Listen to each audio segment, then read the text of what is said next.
And just like a soldier, I keep on moving forward, always getting closer, I'm marching till it's over. And just like a soldier, I keep on moving forward. Hello and welcome back to MangaMuse guys. This is the second part of What If Naruto Enters Genshin. Make sure to like, share, subscribe and also press the bell icon so that you never miss a great update.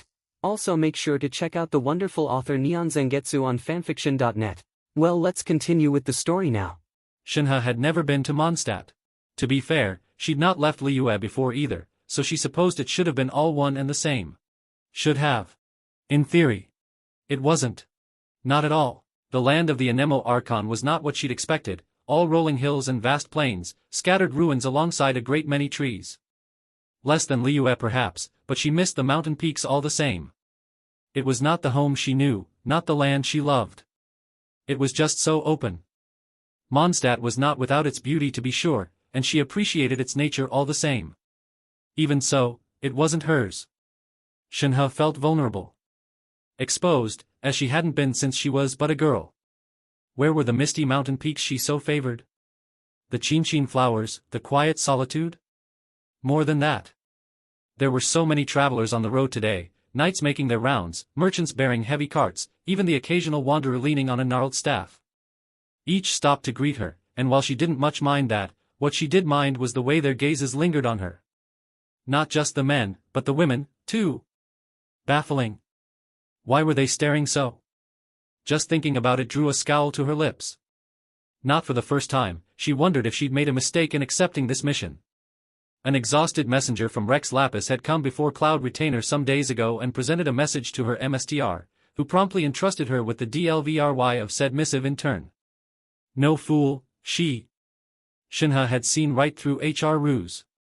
Her teacher wasn't half as clever as she thought herself, she could have easily delivered such a missive in half the time it had taken her. No, this was an excuse. Cloud Retainer wanted her to stretch her wings, as it were, to venture forth and see the human world again, if only for a short time. Pointless, she muttered, clutching the scroll to her chest. There's nothing for me, here. Nothing but wild hills and the occasional monster. Those she froze and left to melt in waning light of the setting sun. Shenhe had accepted this task if only begrudgingly, because she knew if she hadn't, MSTR would have fallen into one of her moods again. No one wanted that. Definitely not Moon Carver or Mountain Shaper. Certainly not her. Rather than dwell on that unpleasant thought, she considered her map with a frown. I suppose this is the place. In truth, a map wasn't much needed. The city was quite visible to her from the hill she'd claimed for herself. The problem would be with what came after. Liyue was large to be sure, but she at least knew her way around. Not so the city that sprawled in the distance. She would have to enter it, if she wanted to discharge her duty. Her destination was simple. Head for the city and inquire at the cathedral within for this so-called Archon. To deliver a message unto a newly born Archon she supposed it was a great honor. Truth be told, she didn't much understand the pup rose. A scroll was a scroll just as an Archon was merely a powerful person. Perhaps she was oversimplifying it, but then again, she'd always had difficulty expressing herself. Perhaps the red ropes that bound her soul were to blame. She hadn't always been such before them. Still, standing here would avail her nothing.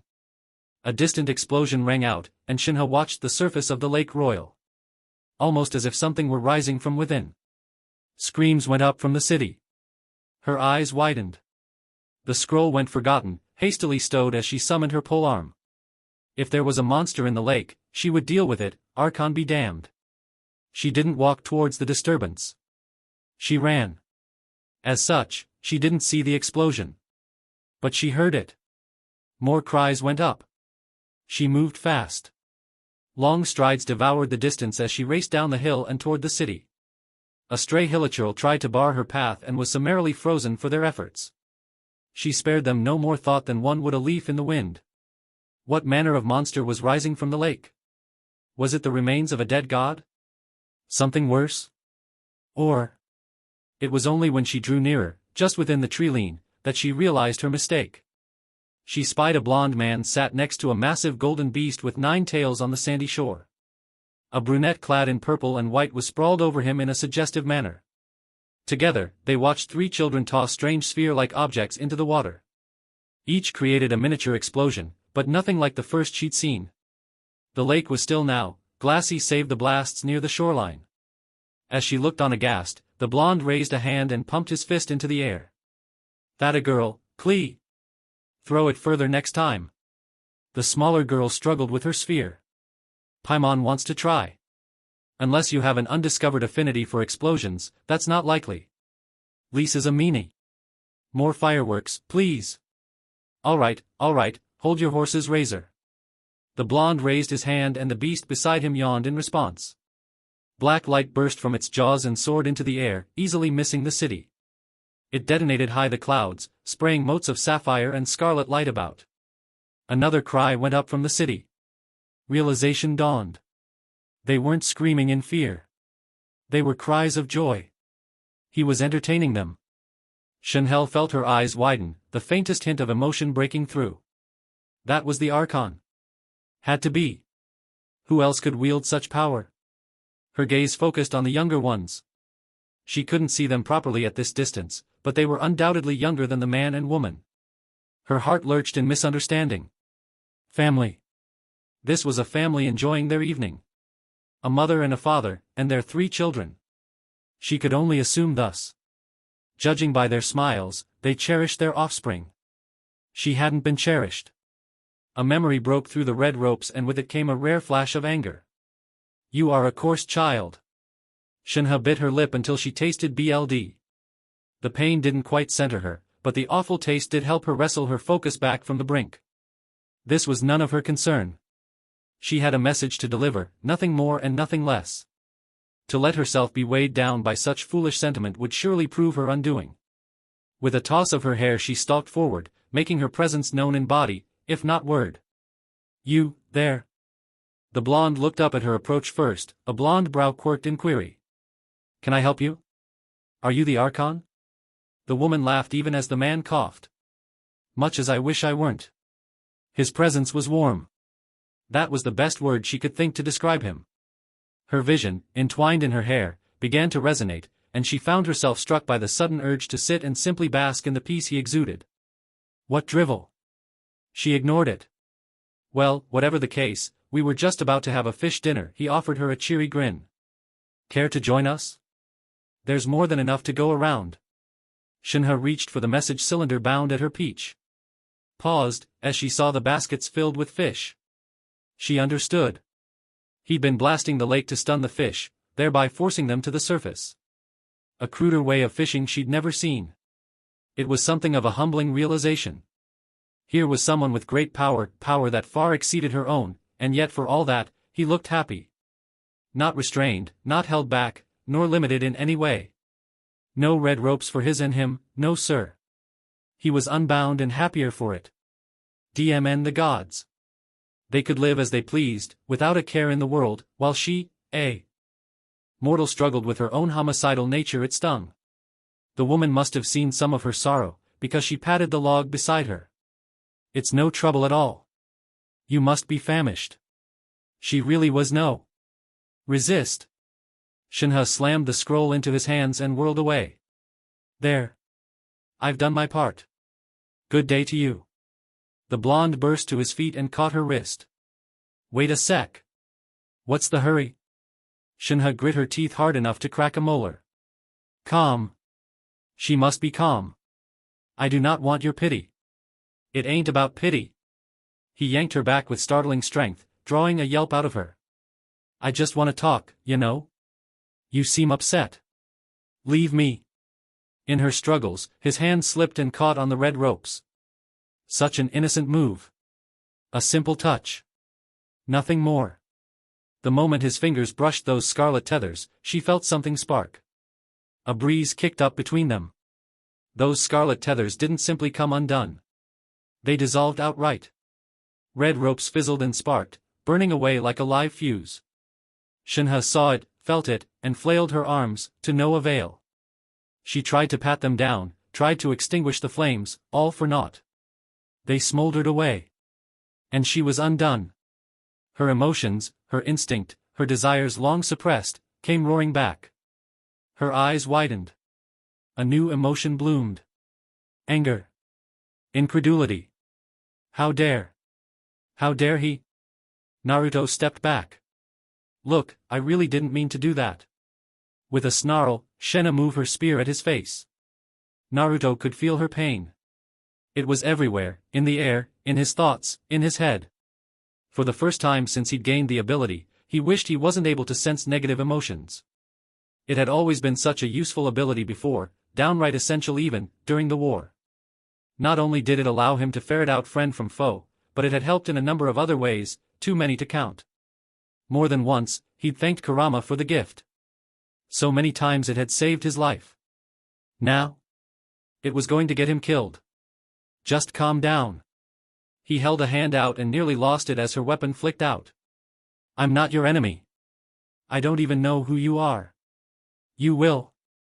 That vicious lance whipped itself at him with impossible force, howling for its head. His hand snapped up and slapped it aside, but that did nothing to stop the frost from forming on his palm. He spared it a black look and batted the snarling spear-wielder aside. Away she went, tumbling across grass, only to right herself and lunge at him thrice as fast. Persistent little thing. On that, they were in agreement. He could barely think straight, much less focus. Because he felt it all. So much raw anger, wrath, pain. She was well past the point of no return. Her heart was ablaze, her very spirit set afire with wrath. Whatever those red ropes were, they must have been suppressing it. He could see why, see her sadness and sorrow like a living, palpable thing. A new emotion bloomed now, as he kicked her away. Fear. Fear was the path to darkness. Fear led to anger. Anger led to hate. Hate led to suffering.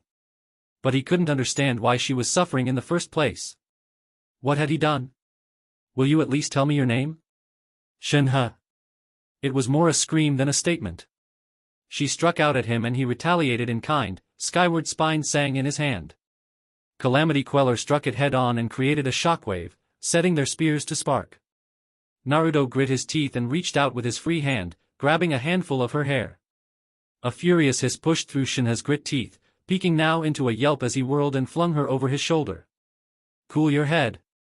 For all her wrath, Shenhe could not fly, much less react in time.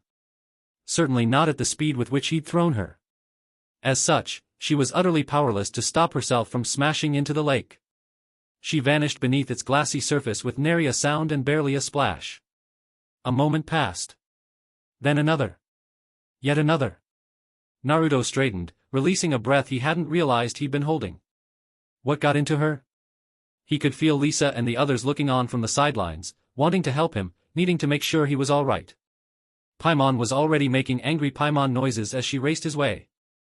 Razor, he heard Lisa call, be a dear and go get the knights, would you?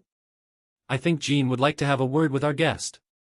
Naruto didn't have a chance to hear the wild boy's response, because quite suddenly, Paimon was upon him. Who the heck was that? She skidded to a halt in the air before him, her face filling his vision. Paimon nearly had a heart attack just now. Are you all right? No, never mind. Let Paimon check. She darted around him in a heartbeat, inspecting him for any injuries. Finding none, she flitted back to glare dark daggers at him. I'm fine, Paimon. Wait, a crooked smile touched the corner of his mouth as he realizing something. Were you worried about me? Of course Paimon was worried. She stomped a foot in the air. That crazy crane lady was trying to kill you. Somehow, her excitable nature soothed Naruto's seething spirit. Pure child. Must protect. His hand zipped out to pat her head and for once, Paimon didn't try to escape, on the contrary, the little fairy leaned into his hand with a frustrated noise. Not a single excuse was given. It showed just how worried she was. On a whim, he dragged her into a quick hug. She didn't resist that either. A tiny sniffle reached his ears. Wait, wait, wait. Was she? You're not allowed to die, got it? A tiny hand pinched his cheek, unable to do any real damage. Who's gonna protect Paimon if you croak? Her emotions really were too pure, he read them like a book and understood her unspoken plea. Still, calling poor Paimon out on it would have embarrassed her, so he went a different route. You're like family to me. He let her go, grinning a little when it looked like she wanted to jump back into his chest. Or, well, the closest thing to family since I landed in this wild world. Well, would you look at that? She really could blush. Of course I'm gonna protect ya. Lisa cooed from the shore. Adorable. Wish I brought my camera. Wait, wait, wait. Paimon flailed her arms. Did you just say what Paimon thinks you said? Depends on what you thought I said. Poor girl. She really was far too easy to tease. Naruto whistled a jaunty tune and walked back to the lake. Hey! Wait for Paimon. Stay put. He turned to face her and held up a hand. I'll go fish her out. She's after me, not you. An awful crack echoed behind him. Paimon yelped. It was his only warning. Naruto whirled as a towering shadow fell over him to blot out the sun. Blue eyes pulsed green as his gnosis sang. Paimon squeaked and huddled behind him. Skyward spine swept up, bisecting a massive chunk of frozen ice that fell from the heavens. No, he realized as the giant halves hurtled by. Not from the heavens. It had been thrown. He spared a glance for the water, only to find a fractured sheet of ice there. I'm not done. Shenhe stood atop it, sopping wet and snarling fit to burst, one arm still extended from her throat. Realization dawned as his gaze trailed across the once pristine surface. She'd frozen it solid. Not all of it, but enough to give her a pathway right back to him. Enough to freeze a portion of the lake and launch it at him like a missile. Under any other circumstance he might have admired her persistence if her emotions weren't trying to drown him. Look, he raised a hand as she stalked back his way. This is all a big misunderstanding. Whatever I did, whatever you think I did, I apologize. Can't we let bygones be bygones? A thin mist of blue miasma trailed off her shoulders. Why were her eyes glowing CRP? Repent with your life. She leaped at him, trying to deliver a flying dropkick to his head. He caught her by the ankle and dunked in the lake a second time. She came back up sputtering, faster this time. Yet more of the bay froze over. He sighed and moved to meet her, steel ringing against steel. She was fast, but he'd seen faster. Strong, but he'd fought stronger. It was only a matter of time until she slipped up. At this rate, he would have to wound her or worse. And so he did what he'd done all his life. He endured. Shenhe saw red. Red, red, all of it red. Every bit of it. Her thoughts swam in an ocean of red. Her soul drowned in a torrent of seething scarlet. Her emotions sank into a crimson abyss from which there was no escape. She could no sooner control herself than she could stop breathing. It just wasn't possible. Everything had flew out of her hands, like a crane on the wind, and she was powerless to rein herself in. Years of emotion, decades of restraint, all ruined in an instant. She hated it. No. Wait. That wasn't quite right. She hated more than that. She loathed the one responsible for this. The man who had burned away her red ropes, and with them, any hope of controlling herself ever again. The man who had the one thing she never had, the man who even now, was batting her about like a child. Hate, hate, hate. Negative emotions clashed against one another in a vicious CYCL, festering desires made manifest, an endless feedback loop that only grew strong with each passing moment. Perhaps, had her been given a chance to explain himself, had she not stumbled upon this scene, things might have been different. They might have discussed things like rational individuals. Rarark. She struck out at him and his spear stopped her again. Blasted thing. The mere act of wielding it seemed to make him faster. Sparks flew as they clashed. Calamity Queller, her beloved weapon, drank in her rage and grew all the more powerful. She surged forward, polearm dancing in her grasp. He gave ground readily, never once letting her land a telling blow. His family cheered him on from the sidelines and she wondered if she ought to hate them, too. It wasn't fair. Why did he have a family, when she had been denied hers? Why was he happy, when joy itself had forsaken her? Remember, little Shenhe. Cloud Retainer's voice filled her mind, hearkening from a distant lesson. You must never lose yourself to your emotions. Should you do so you'll become little more than a beast in human form. You must keep the red ropes on you at all times, even when you sleep. She couldn't.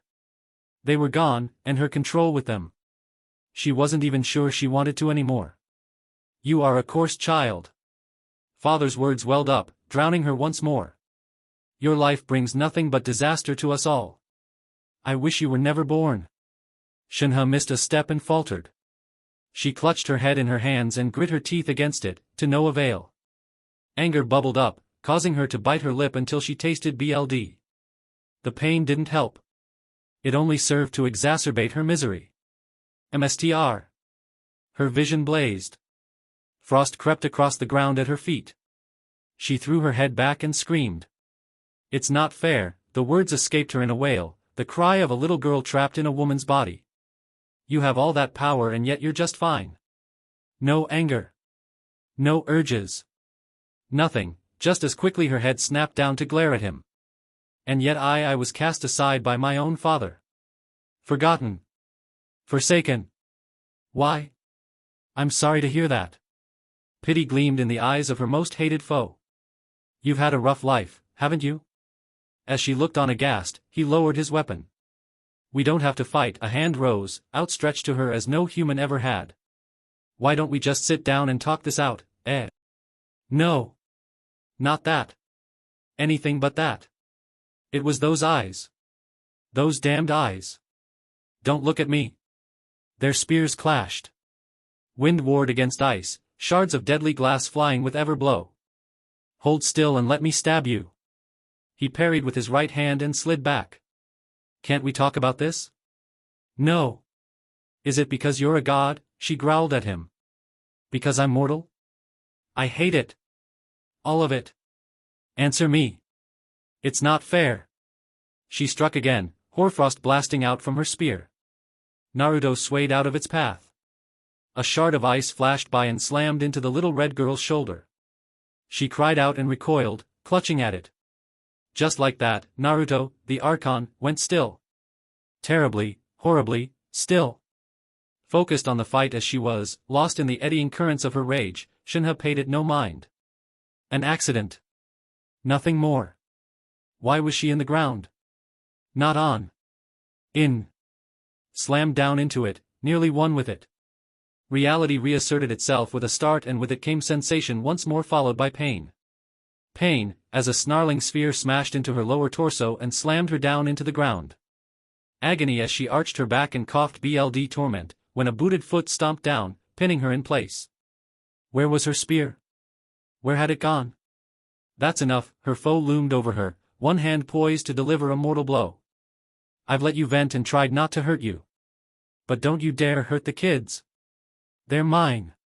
Clouds gathered high above, darkening what had, only a moment ago, been clear skies. Something in his chest glowed a deep verdant green, turning his eyes a most startling shade of jade. The wind sang with it, a loud and furious dirge that promised pain. Still, it howled. You think you can get away with that? No. Not here. As though a great were speaking with him. Through him. Back in the castle, Dvalin felt it. She lifted her head. Here it comes. The gnosis sang in Naruto's chest, echoing his scream. I won't let you get away with this. His eyes blazed with light. I won't let you. Jean peered out her window into the chaos below. It really was him. No matter what he said. Barbados. No more games. He raised a glowing hand. And the heavens answered their MSTR. The Tsaritsa felt it. No doubt every Archon had. The storm was stirred, his wrath awakened. She reclined upon her throne of ice and smiled softly, sadly to herself. And so it begins. Fall. Shenhe didn't see Naruto move. There was no transition between one moment and the next. She was laying on the ground, the next she was airborne again. Wind lashed at her, shredding her defenses alongside her outfit, buckling her body, tearing cuts opening across her arms and shoulders. Just as quickly she was cast down, wasted and spent. Still, the storm did not abate. High above her the clouds began to shift and funnel, giving BRTH to twin tornadoes. Those terrible twisters touched down on either side of her to hem her in. Neither budged, held in check by his will alone.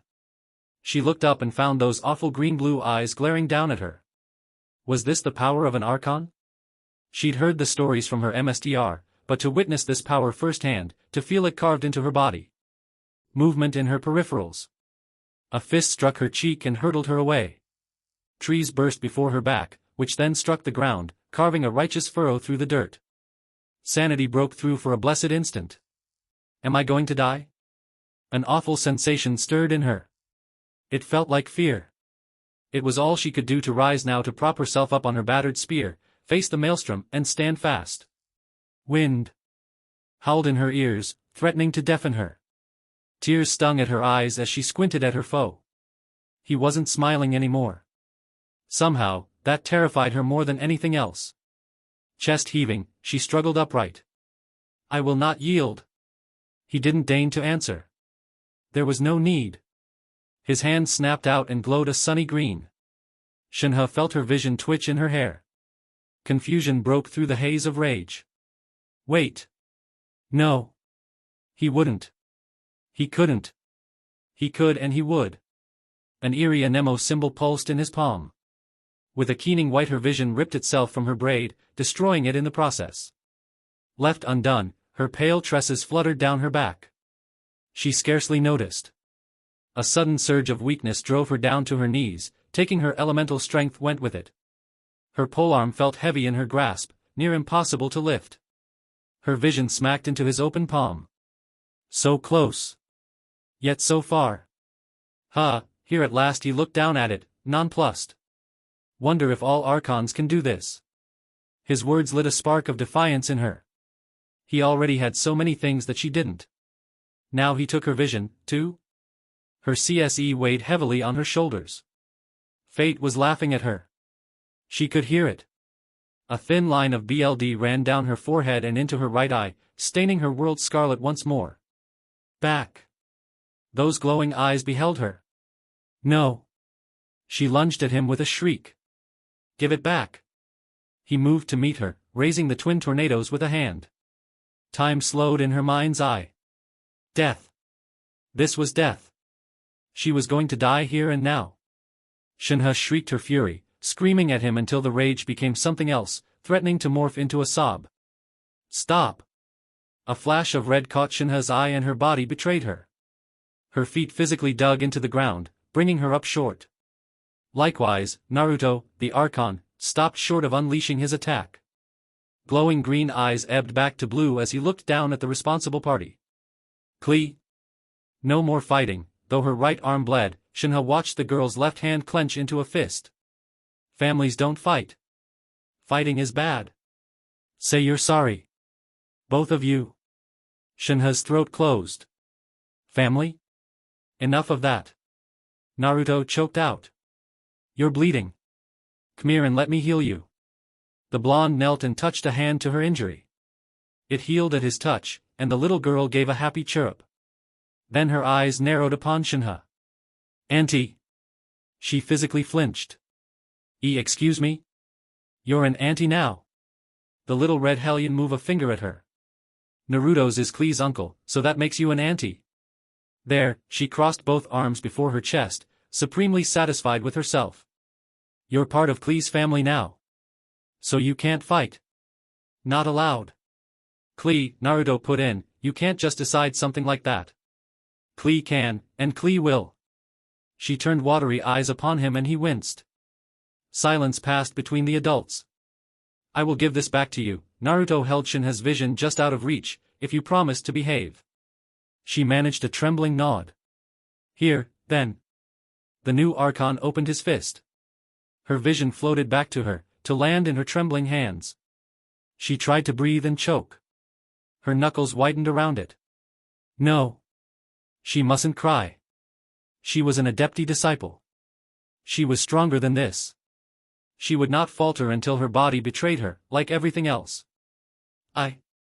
Tears spilled free, rolling down her cheeks, dripping down her chin. A fresh wave of misery hit her, but this one proved more powerful, more poignant than ever before. She tried to speak, but managed only a faint whine. Her knees buckled anew, driving her to the dirt.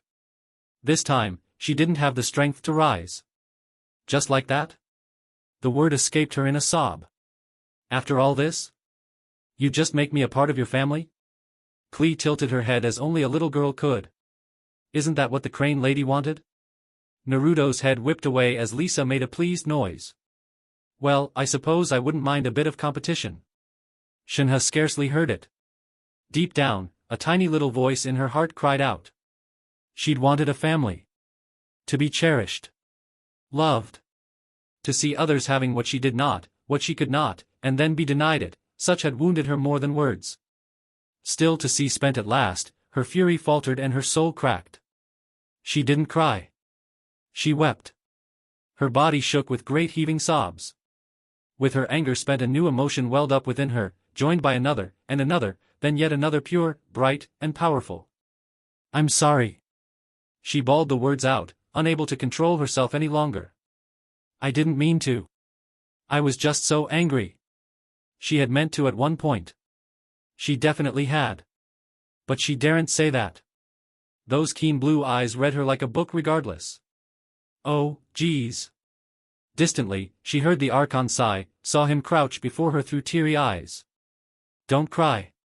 He laid a hand on her shoulder and drew her head into his chest. Shenhe jolted.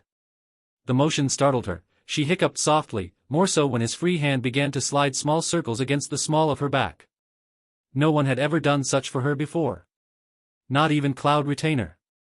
Was this something family did for one another? It made the tears burn all the more. How could someone so powerful be so kind? Only moments ago he'd been ready to kill her. She truly believed that. And yet now? There, he hummed softly. You're all right. Let's just let bygones be bygones, eh? It flipped Shenhe's SWCH and she lost control once more. She slammed into him, all but tackling the blonde in her haste to embrace something. Anything to push this awful feeling away. Naruto had absolutely no chance. He toppled back with a startled squawk. She drove him down to the ground, uncaring of her ruined attire. His arms closed around her body to catch her, likely to keep her from dashing her head against the rocky shore, and that was it. It was the final straw. She latched on for dear life, and latch hard she did, nigh on burying her head into his shoulder as she bawled like the child she'd never been. I'm sorry, she mumbled into his shoulder, babbling in her haste. Sorry. Hey, now, she heard him cough. Your clothes. I can feel your Lisa made a startled noise. Oh, dear, they're quite visible. Paimon squeaked. Somebody get her a jacket. Perhaps had Shenhe been in a more coherent state of mind, she might have tried to cover herself. At this moment, she was far from sane. Because you see, she felt warm. Safe. Protected. A curious feeling, one she'd never thought to crave in all her days, yet now that she knew its touch, she wanted nothing more. She didn't care about anything else. Anyone else. Nothing would move her right now, not even Rex Lapis himself. Her heart had quieted, but in the absence of her rage, a new feeling persisted. It felt like she didn't know what it felt like. Good. Pure. Regardless. She was never going to let it go. Naruto must have realized it too, because he stopped struggling. You're not going to let me up anytime soon, are ya? Shenhe wasn't sure how much time passed after that, how long she simply clung to him. Until her tears ran dry? Possibly. She might have drifted off in her exhaustion. She wasn't sure. Who could say how long she spent like that? Seconds? Minutes? Hours? But surely time must have moved on, because she heard a sudden sharp noise behind her. It jolted her back to reality. Look! She craned her neck to find Klee pointing at the bay. A ship's coming into port, she all but hopped in place, eyes shining with glee. A really big ship, I wonder who's on it? Child disembarked quickly. It wasn't as if he wanted to, of course. In truth, he would have much rather stuck around the docks to see if the Archon showed and the fireworks that followed. But as much as he might have liked to linger, he knew it just wasn't possible, couldn't. The Fatui didn't exactly have a good reputation in Teyvat these days, not even in a free city like Mondstadt, and he knew he'd have to tread carefully. Thus, the moment the Crux docked, he made his excuses and slipped away. Zhongli must have done the same beforehand. He hadn't seen that sly BSTRD anywhere before leaving. Didn't matter. If there really was an Archon lurking in this city, he'd smoke them out soon enough. He suppressed a tiny smile at the thought as he slipped through another alley, dodging another patrol. Fae. And they called themselves knights. What a shame. This lot didn't even have visions. None of them were good for about. Just gotta be a little patient, he hummed to himself, skirting a barrel. Won't be long now. Anemo Archons were supposed to be strong, right? If so, he'd have the fight he desired. That was all he'd been searching for, really. A proper battle, a true foe, a worthy prize. If this one was strong enough to hold on to his gnosis and fend him, then that would be that. He, child, would die. He'd go to his grave without regret. But if he wasn't, then the tables would be turned. Snagging an apple from a nearby cart, he flung down some mora and sauntered deeper into the city. A hearty bite helped to lift both his spirits and his stamina. It also gave him time to think. He couldn't exactly go herring off hollering for the Archon to show himself. Best save that option for last. He'd not brought any men with him on this voyage, he had nothing to rely on save his own strength and arms. It would be enough. He was hardly about to ambush the BSTRD. Signora would have done that in a heartbeat. Not him. He wanted, needed, that fight, craved it like the air in his lungs. Right, then. Priorities. First have to ask around, find out what he looked like, then get him away from the city. And wouldn't you know it, where was someone to ask right now? His gaze alighted upon a little slip of a girl over there by the diner, all bright eyes and brighter hair, wrapped in a pale dress. There was another girl with her there, a brunette in red, but he paid that one little heed. She wasn't his target. Hey there, girlie, he called out to the former. Got SEC? The blonde turned, doe-like eyes blinking. Are you talking to me? Yup, you, he polished off the last of his apple and tossed it into a nearby bin as he sauntered over. Any chance you know this Archon guy I've heard so much about? She hung her head, fists balling at her sides. Did you call me girlie? Awfully hung up on that, this one. Yes? Her gaze rose to scowl at him. No. What? Well, that was fast. Child blinked. No. Lumen scowled right back, fire and fury wrapped in a small package. No. You insulted me. Oh, dear. He didn't like that look in her eyes. It wasn't an insult. Lies. Now with just a sec. Her elbow nailed him in the ribs. The harbinger doubled over with a groan. Why me? In the background, Amber palmed her face. Why do I feel like I'm being ignored here? Rosaria didn't hold much faith in the gods. Barbara wouldn't be much pleased to hear that, but there it was. The truth. She didn't particularly hate them per se, but neither could she bring herself to love them as most did either. Why should she? Archons were strange figures, powerful yet distant, a reminder of the gap between humanity and the divine. Gods were ancient. Cruel.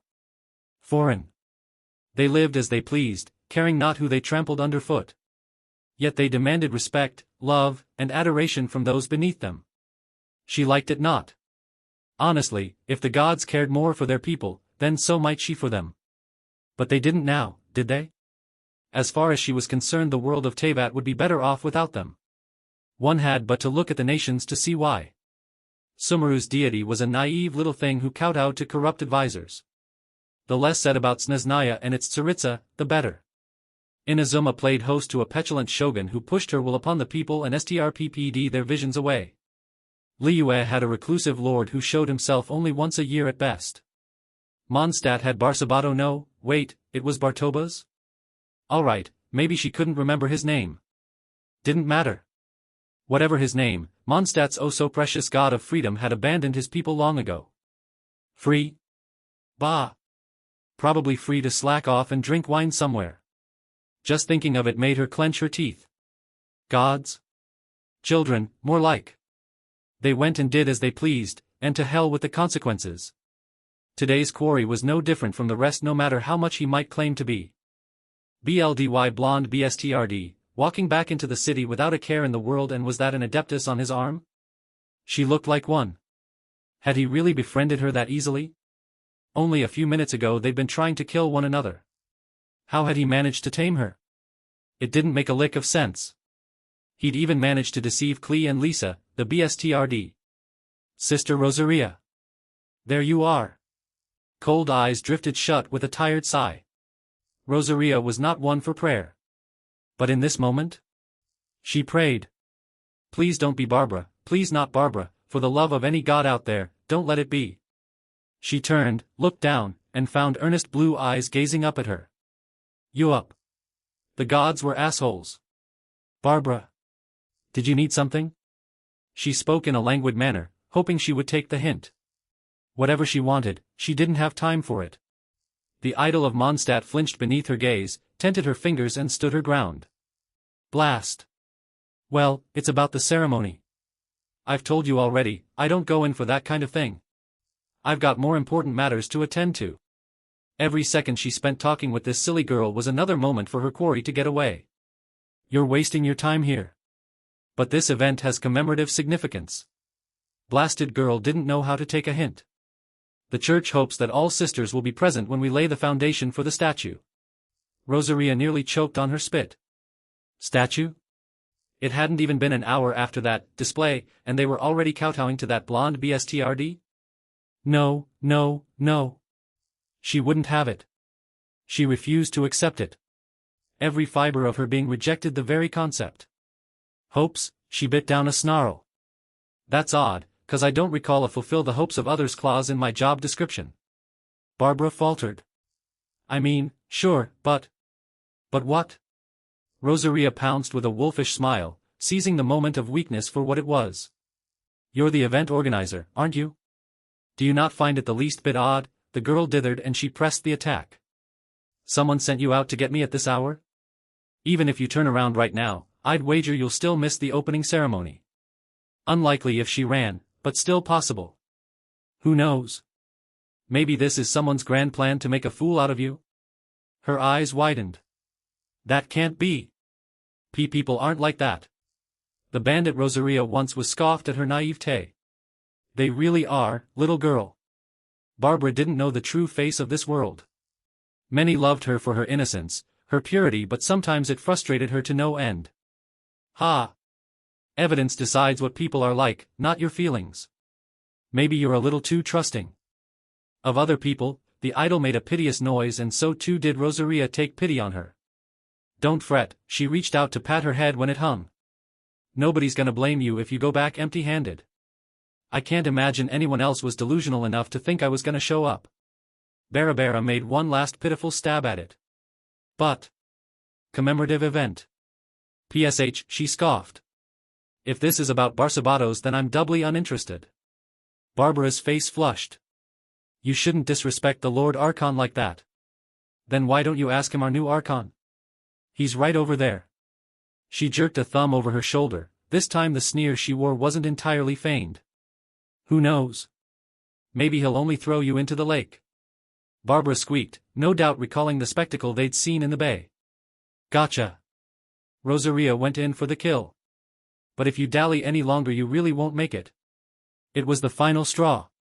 Barbara mumbled an excuse and scarpered. Rosaria watched her go with a sigh. Foolish girl. If she tried to bother that one, she'd regret it. This, Naruto, didn't strike her as the sort to enjoy worship, let alone needless questions. Stop. She tapped clenched knuckles against the side of her head to quell such maudlin thoughts. You're working. Focus. She leaned back out, following her target with watchful eyes. Despite Barbara's interruption, or perhaps in spite of it, he hadn't gotten too far into the city. Maybe his entourage was to blame for that. She didn't know. Didn't care. He was headed to the harbor now, with the rest of them well in hand. So calm. So carefree. It made her sick. But she'd seen his true colors, everyone had, glimpsed them in that moment of fury down by the bay. She wouldn't be fooled.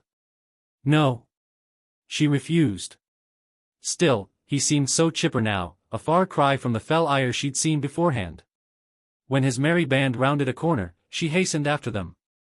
No matter what some, Barbara included, might think, this newcomer was not their god. Poor Barbara was all in a tizzy about that, unable to decide if he was the genuine article in disguise or merely some impostor with clever tricks. But what this individual lacked in divine right, he more than made up in power. That in turn, made Rosaria wary. Careful, she chided herself. Don't get caught. Who knows what he might do? She'd watched him for some time now, observing his movements from afar ever since he'd taken down Dvalin. It had taken every ounce of her skill to remain hidden. No one thought to question a sister of the church. Why would they? Most of Mondstadt knew her eccentricities by now. They'd chalk it up as nothing, unaware of her true work. Her identity was her armor, her shroud, a clever cloak with which to conceal herself. For if fear was a sure bet, then so too was suspicion toward a stranger such as him. This man swore he had no ulterior motives, yet he'd worked quickly to ingratiate himself with the Knights of Favonius. Likewise, she'd seen his power, archon or not, she would be a fool to face him head-on.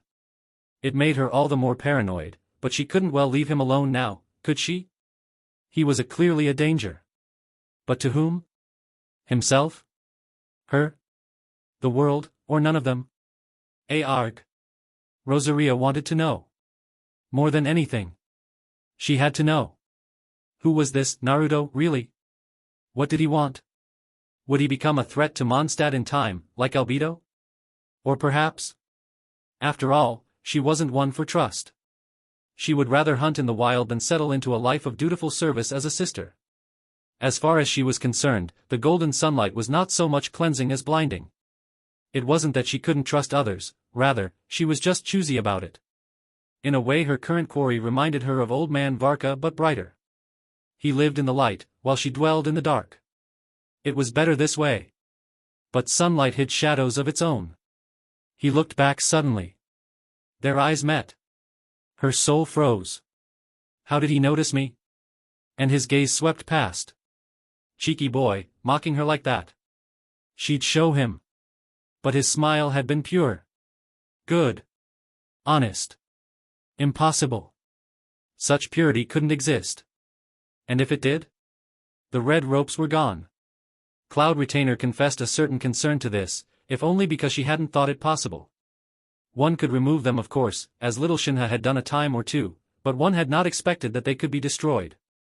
She'd made them herself, and thus felt the very moment of their unraveling. Now one found herself vexed.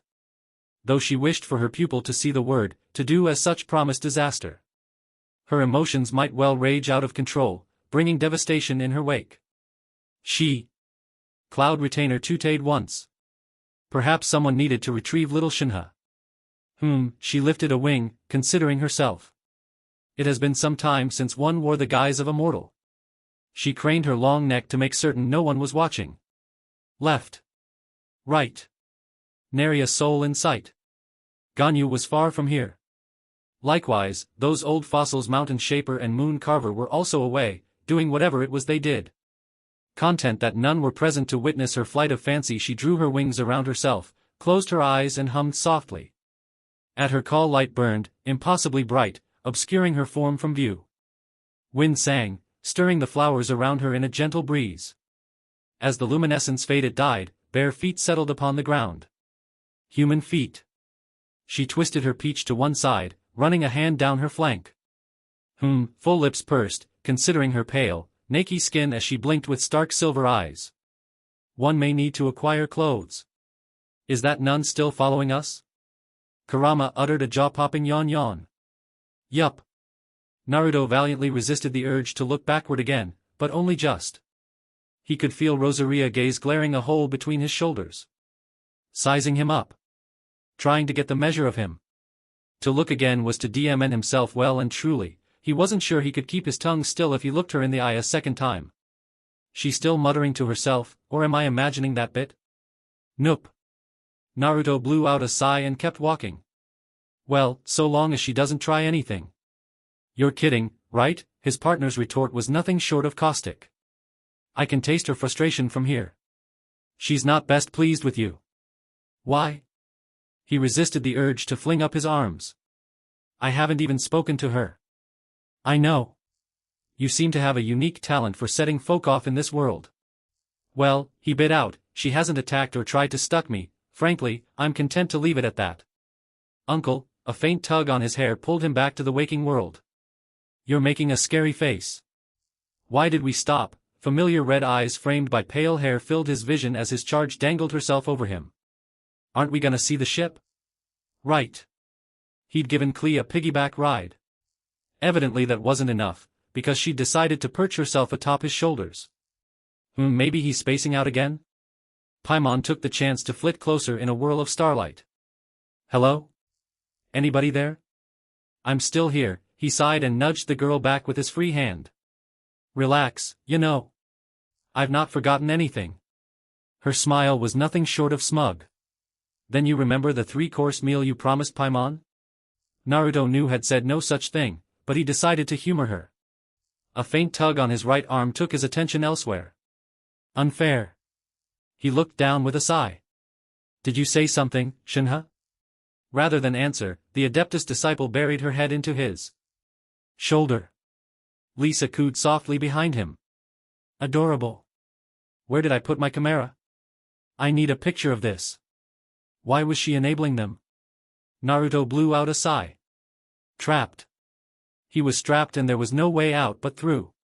Shenhe hadn't released his arm, or his hand for that matter, since their return to the city proper, and it didn't look like she would be anytime soon.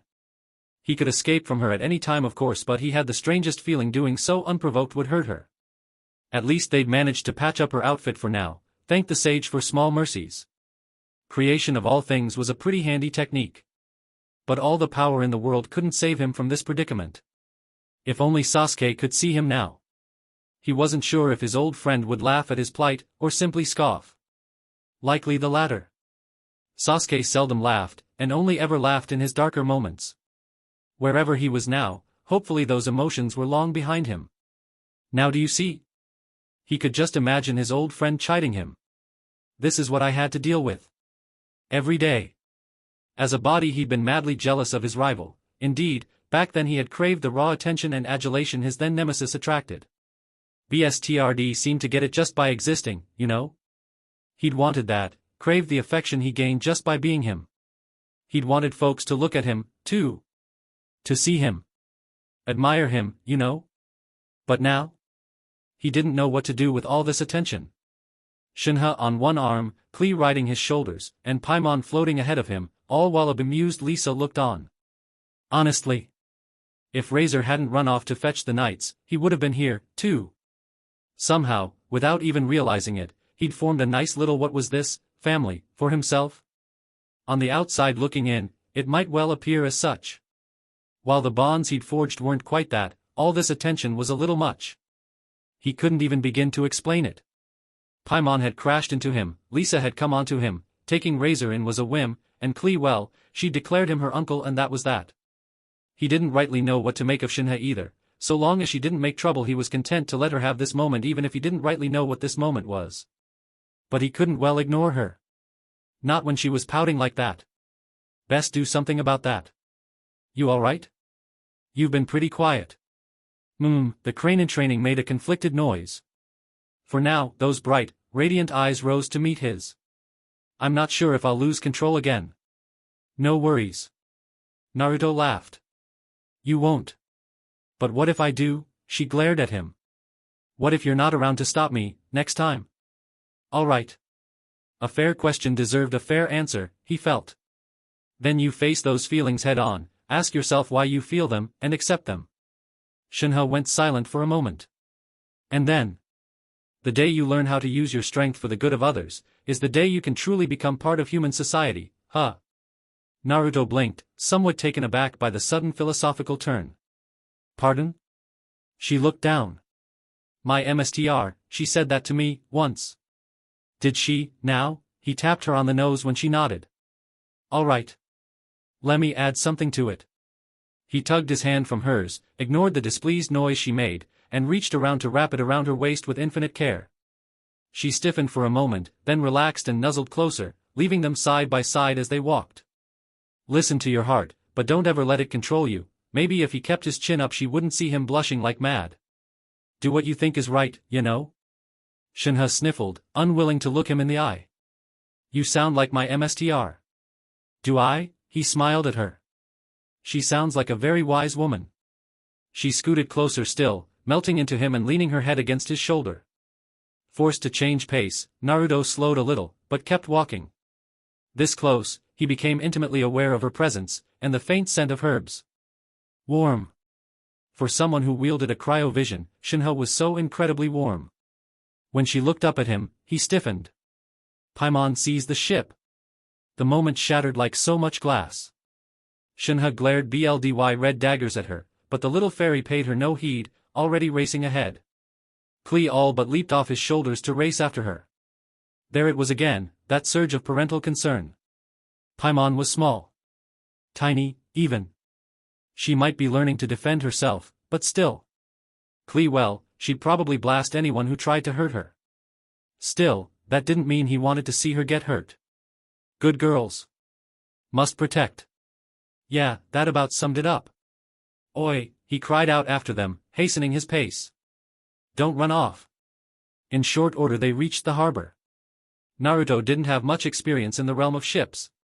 He would be the first to admit it, of course. He knew which was the front, what was the back, and that was about it. He'd only ever been on the sea a handful of time in recent memory.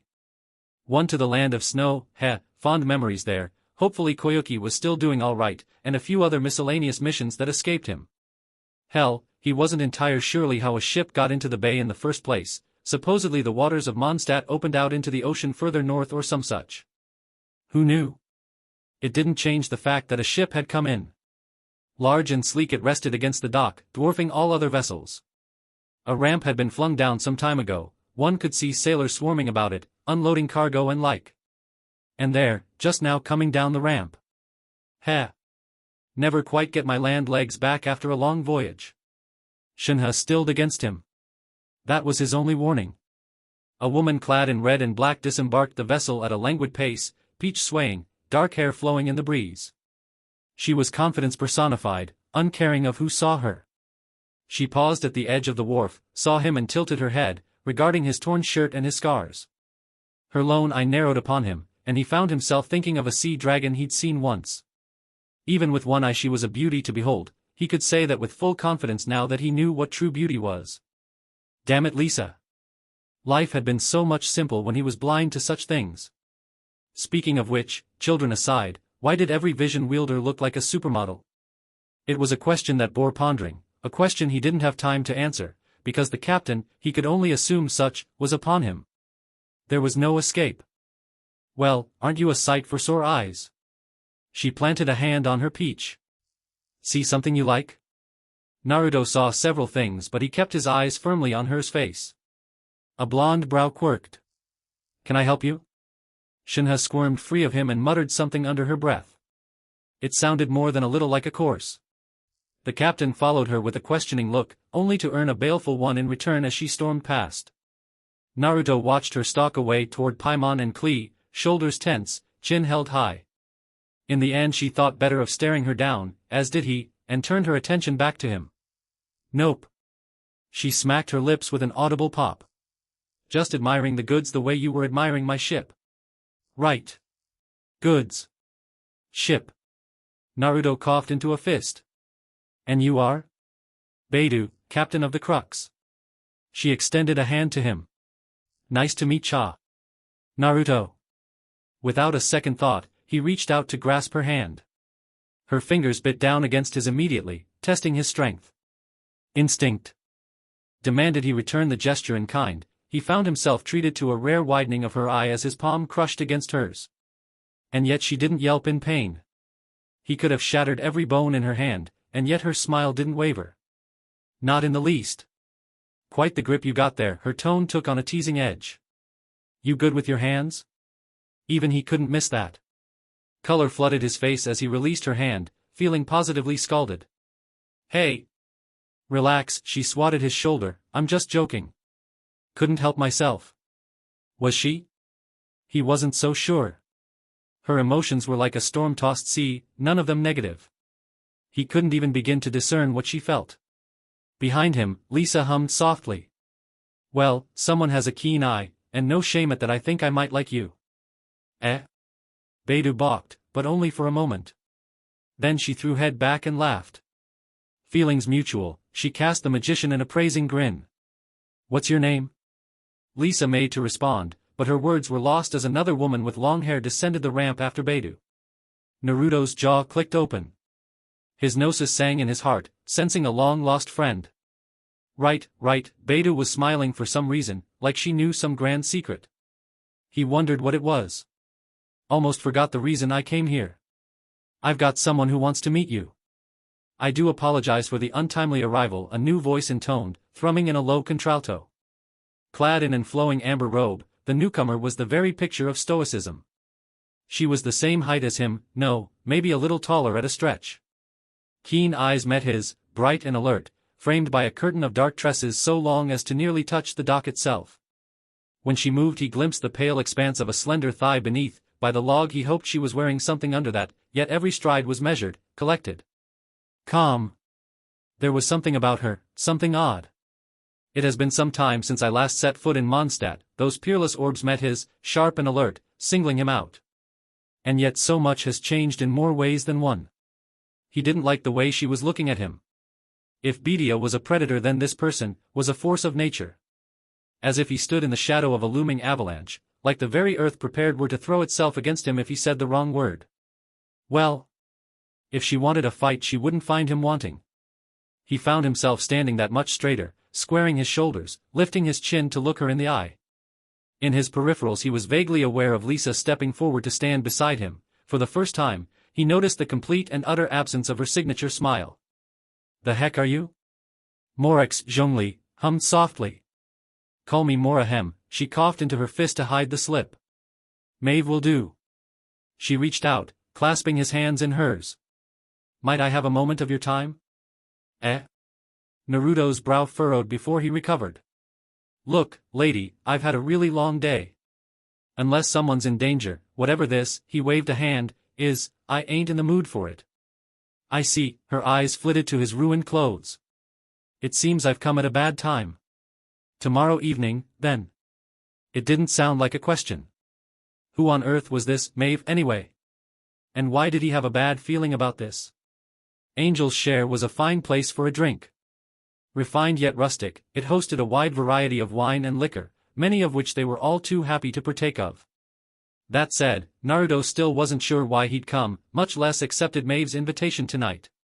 He and his party, sans Paimon and the kids, who'd fled upstairs the moment bottles appeared, found themselves seated across the enigmatic Maeve and her associate? Was that Beidou's purpose here? Semantics, he supposed. Regardless, the captain was here now and didn't seem keen on leaving. Quite the contrary. If anything, she still seemed inordinately pleased with herself for reasons he didn't understand. Shenhe scooted a little closer to him, Peach brushing his under the table. Naruto shivered, and not at all in a bad way. Ignore it. She's just being friendly. Lisa less so on his left. Her free hand traced his thigh and gave it a comforting squeeze. Friendly. Sure. Right. Ahem, he coughed to stave off an impending lust attack. So, the reason you wanted to meet? All in good time. Maeve smiled and sipped at her wine. First, let us thank the proprietor for letting us use your venue. Dialek muttered something less than pleasant under his breath, but prepared another bottle for them nevertheless. Naruto winced his way. Seemed a decent fellow, that one. At least he wasn't falling over himself to worship him like all the rest. Good to see a sensible sword in this crazy city. Just how much money had Maeve thrown at this man? Or did she have something else over his head? Of course, Beidou wasn't about to leave him be. Ever drank before? The ghost of a smile touched Naruto's mouth. Once. Good, she leaned across the table, all but purring the words. She'd been drinking this entire time, the absolute lush. Then you won't mind a drinking game while we wait for our friend. In the background, Shenhe tilted her head and contemplated bldy murder. Her eating fork stabbed into the table. Maeve quirked a brow, but continued to indulge herself. This is no osmanthus wine, but it is a fine blend nonetheless. Now, then. Wait. Klee leaned down over the railing from the second floor, touching a finger to her lips. If you're playing a game, then does this mean I have another ante? Naruto toppled back with a wheeze even as Lisa giggled. Maeve merely smiled. Such a lively young girl. I quite like her. What say you to an additional wager? And just like that, all Naruto's embarrassment turned to ash in his mouth. What kind of wager we talkin' about? He dragged himself back up to the table with a snarl. You trying to distract me? Perish the thought. I merely see no need to waste good wine with sour talk. Much to his chagrin, she remained unreadable as ever. Beidou at least, he could get a bead on. Easily, at that. She was in this for the laughs, some amusement, maybe a good time. Maeve though who was she, that she could mask her emotion her intentions, from him so thoroughly. I like the way you think. Naruto sighed. Beidou, you're drunk. Clearly not enough, she winked. There's still only one of you. Heat hit his ears. That could mean so many things, more so when shadow clones were involved. Lisa touched a finger to her lips. Now there's a thought. Shenhe blinked. Whatever is a shadow clone? Wherein Othaving this conversation? Beidou flashed him a cheeky grin, snatched the bottle from the table and slammed it to her lips. Her good eye drooped in half-lidded bliss as she drank deeply and kept drinking. When Naruto made to speak, she held up a hand, forestalling him. Just how much tolerance did this woman have? She'd give Tsunade a run for her money. Ah, she slammed it down with a pleased purr. That's much better. Actually felt the burn on that one. Shenhe clenched her teeth hard enough to spit sparks. Naruto could them grinding from here, already feel her emotions spiraling down. A quick pat on the head put paid to that but not in the way he would have liked. Rather than decompress she latched on. Latched hard. Firm fingers clamped down onto his arm and her head kissed her shoulder. Was she clinging to him? She was. He would have found it adorable, if she wasn't brimming with killing intent towards Beidou. Lisa, of course, cooed happily at the sight, unflappable as ever. Naruto felt his shoulders slump. He knew where this was going. This is going to be a long night, ain't it? But before we begin, a question. Maeve set her wine down. I would ask you. Eyes of spun gold met perplexed blue. One force unto another. What do you intend with that gnosis? Naruto's BLD ran cold. What? All around him the world slowed as his mind speed up, racing. Kurama understood the danger as well, his stomach burning dimly as whatever liquor that lie in his system smolder away, giving him his full wits and then some. She knew about his gnosis? How? Only Paimon was aware of it. The knights had the faintest semblance of an understanding. With her recap of the matter to the knights, Paimon had charmingly referred to it as a doohickey. He thought as good of them as to believe that they didn't think that to be the actual name, but all the same, they were not aware of its true name. And after the blowout between them, Naruto did not stay long enough to feed them such detail. Maeve smiled at him, betraying nothing.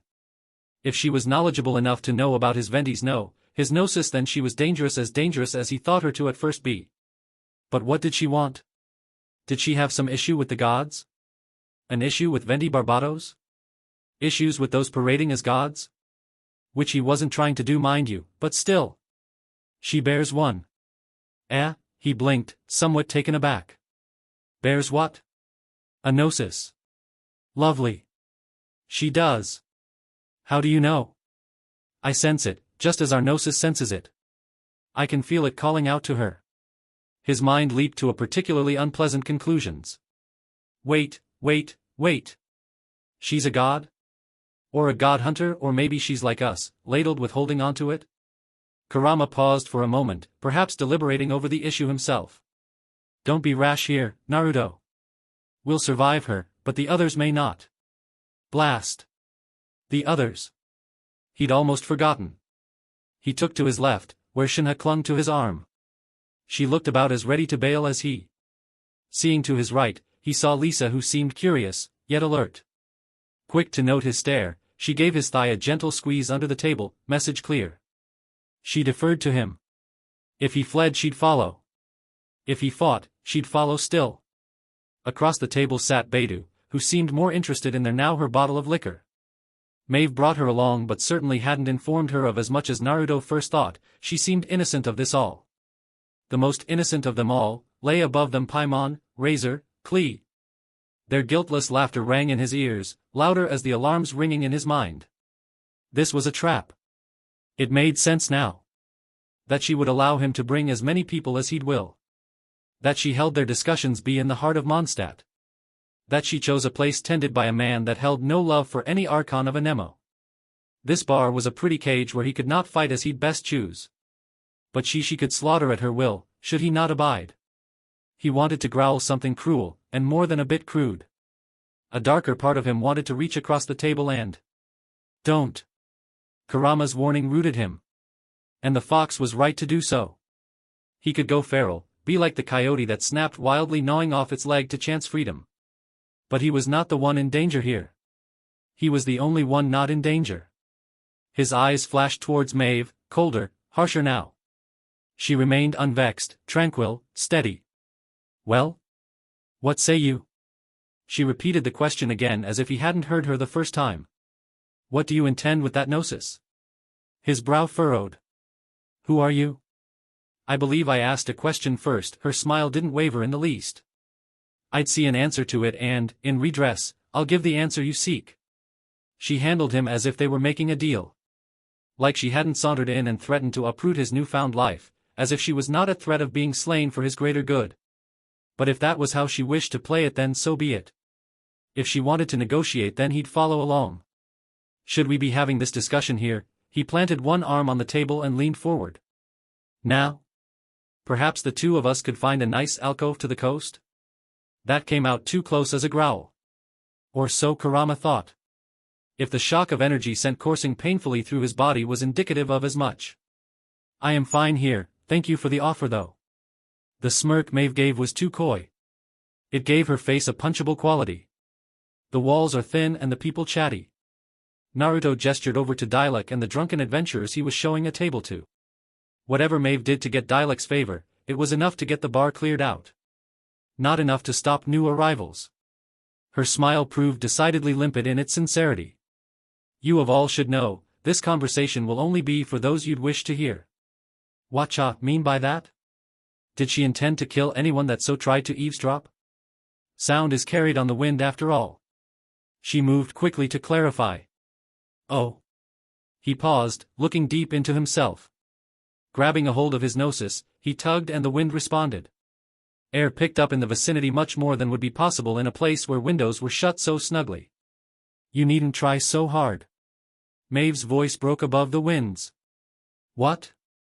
Naruto stopped cold, now noticing how frightened patrons had eyes on him, noticing how Dialek had a glare pressed towards their general direction. In the end his savior came from an unlikely source. A little blonde girl slammed her glass down on the counter behind the redhead. He was so annoying, Mstr Dialek. Hey! Are you paying attention to me? I wasn't finished. With a long-suffering sigh, he turned to face her. Lumen please, I think you've had enough. No, she kicked at his shin from her stool. I'm not done. Naruto held back a chuckle. The poor redhead cast him a long-suffering look as the little blonde continued to rail at him. He noted her flushed cheeks and half-empty glass. Lightweight, much? Something told him this wasn't an uncommon occurrence. Help me. Nope, he held up a hand to stall him. You're on your own. Have fun with Little Miss Tipsy. Little Miss who now?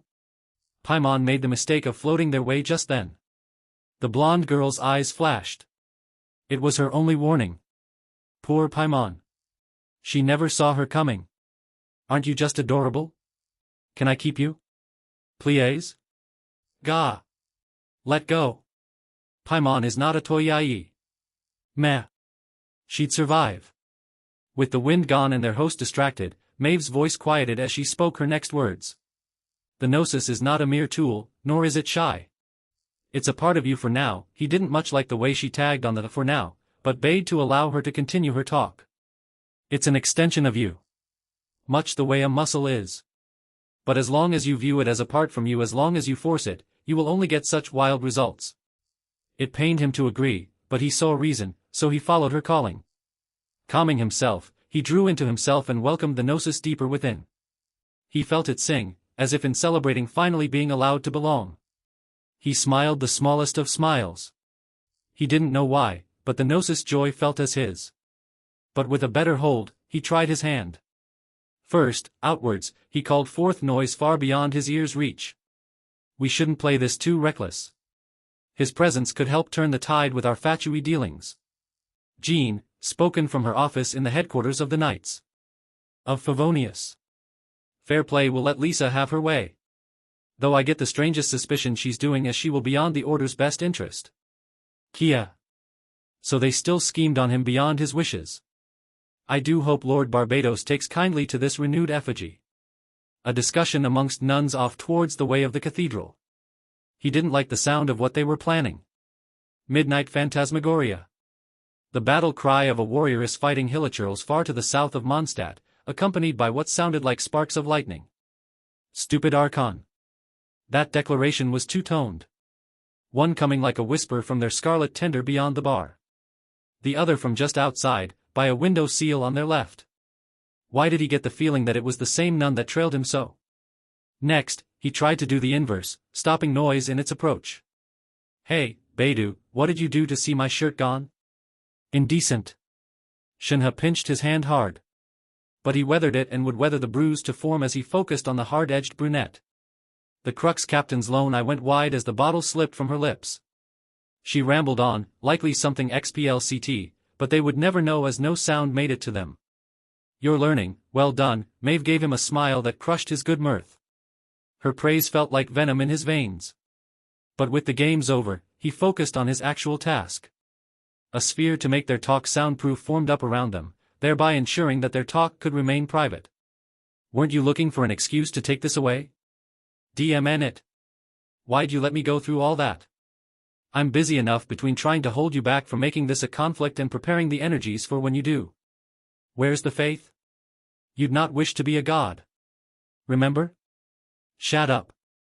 Naruto turned back to Maeve, who continued to wait for him. She got what she wanted, so she could be as patient as she wished. Where were we? Our discussion was moving towards your gnosis. Naruto sighed. This woman was relentless. Why is it that you care? You continue to ask questions before answering my own. Here at last, her smile thinned. If you want an answer, then be so willing as to grant me mine, first. Why you fine, he flung up an arm, thumping the table. It didn't make a sound. Strange. I don't know what to do with this thing, okay? A bit of energy rushed to his eyes regardless. Had he a mirror handy, he would have seen them a bright green. In case you haven't noticed, I'm not this place's Archon. Venti Barbados, whatever you'd call him. I'm not him. Maeve's head bobbed in a nod.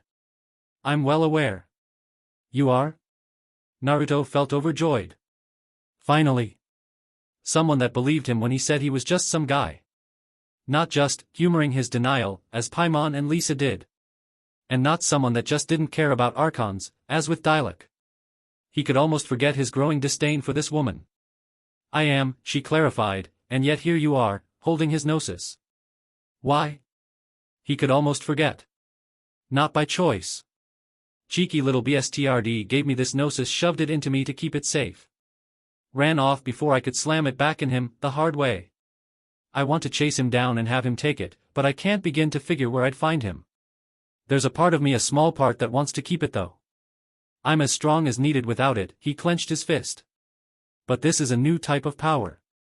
The powers that the gnosis offered him didn't make him any stronger than he was before, not yet at least. But it offered a new paradigm, expanded his toolbox, gave him options that futon alone could not account for. She tilted her head, a strand of dark hair falling across an amber eye. Do you find it addictive? Nope, he scoffed. The moment I see Barbados dash, Venti. He'll take back up this yoke. Its burdens outweigh the perks. Well dash. No. She frowned. Pardon? Nope, he repeated, taking some petty pride in the scowl that followed. An answer for an answer, remember? Very well. Maeve took the jab in stride and folded both hands in her lap. You'd wish to know who I am? No.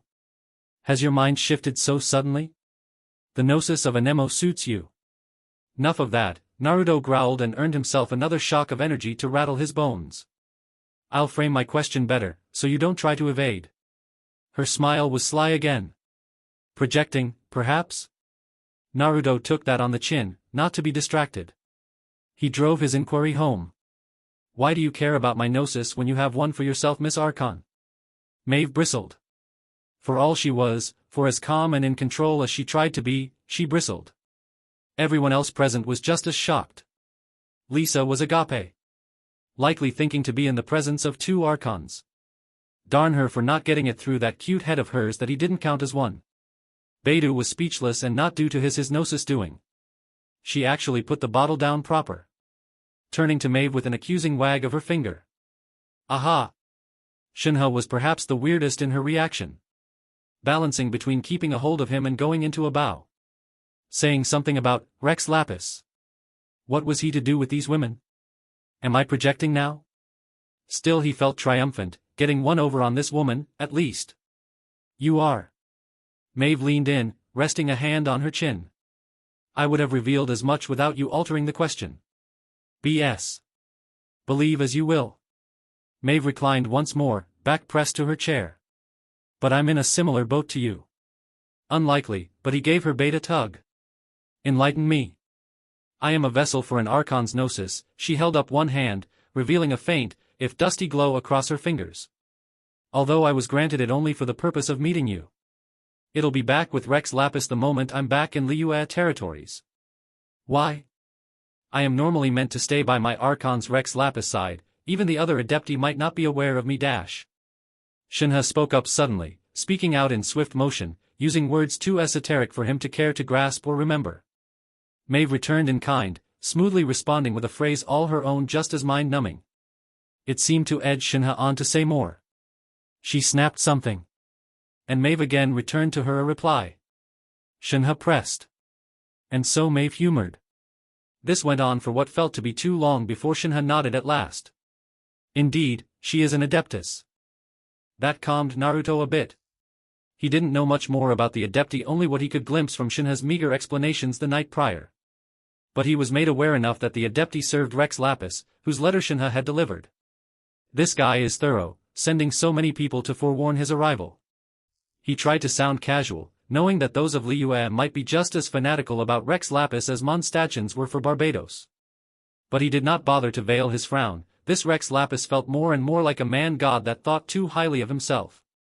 If he wished to talk, then step forth already, although he would grant him so. Thanks for introducing him to Shenhe. Maeve, not so much. That is what I have been trying to say. That your Rex Lapis? Lisa slipped that with flawless grace, the smooth criminal that she was. Maeve took the remark in stride. As much as, he is Barbados. So you are. Lisa chirped happily. Hey! Naruto bit out, but the woman gave him a look, as knowing as it was sultry. Yet she knew nothing. Nothing at all. He would have a word more to the woman, but thought better of it. He'd not be distracted, so he cut his losses and turned back to Maeve. Carry on. Thank you. Maeve gave him a smile that felt genuine for the first time, happy to have the focus once more. I've been sent by Rex Lapis as his proxy. He's grown weary in his age, and with the rite of dissension in fast approach, felt it best to leave this matter in my able hands. Should things go well here, he'd see you for drinks in Liyue. Was it weary or paranoid? But it was all fine to him. The longer he could stay from the side of a god, the better.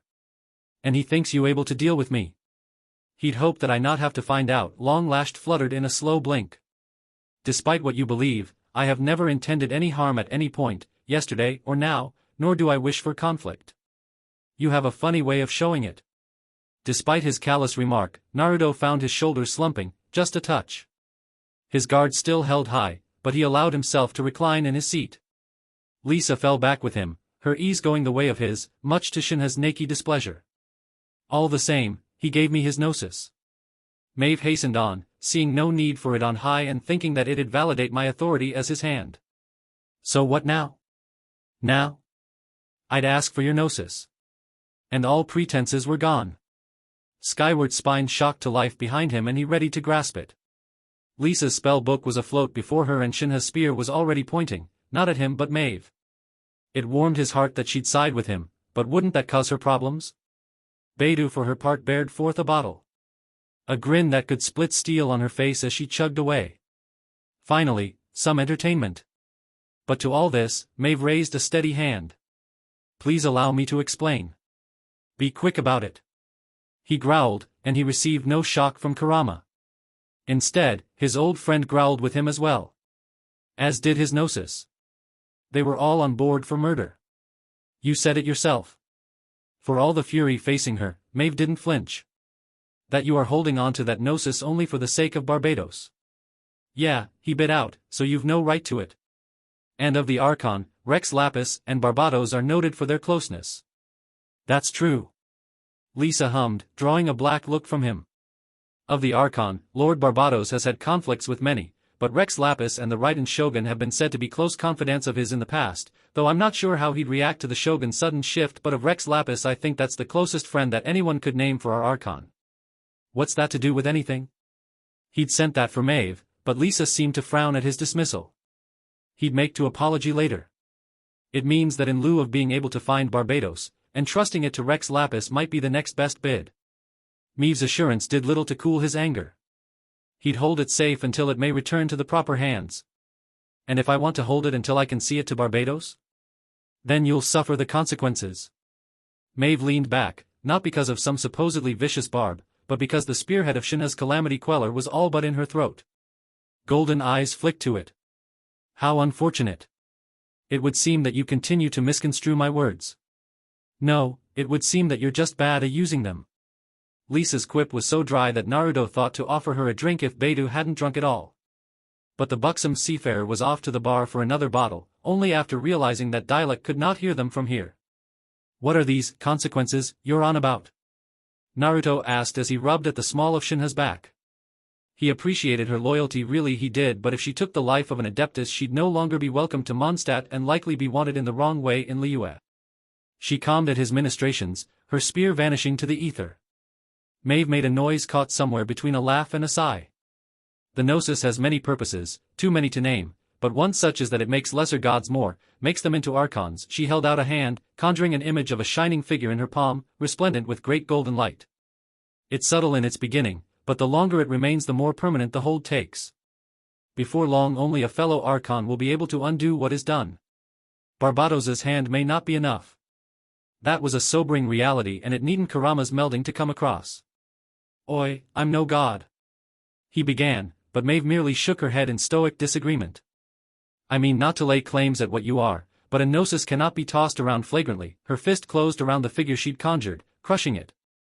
Its might burns away at those unworthy and unprepared. Only a god of sufficient might could hope to house it, yet more call upon its ability with such ease as you've displayed time and again. Not even the Alagenes could not hope to bear. Ala what now? Demigods. Kurama supplied. Wanna run that by me again, furball? That term she used it refers to those of divine, yet mortal birthing.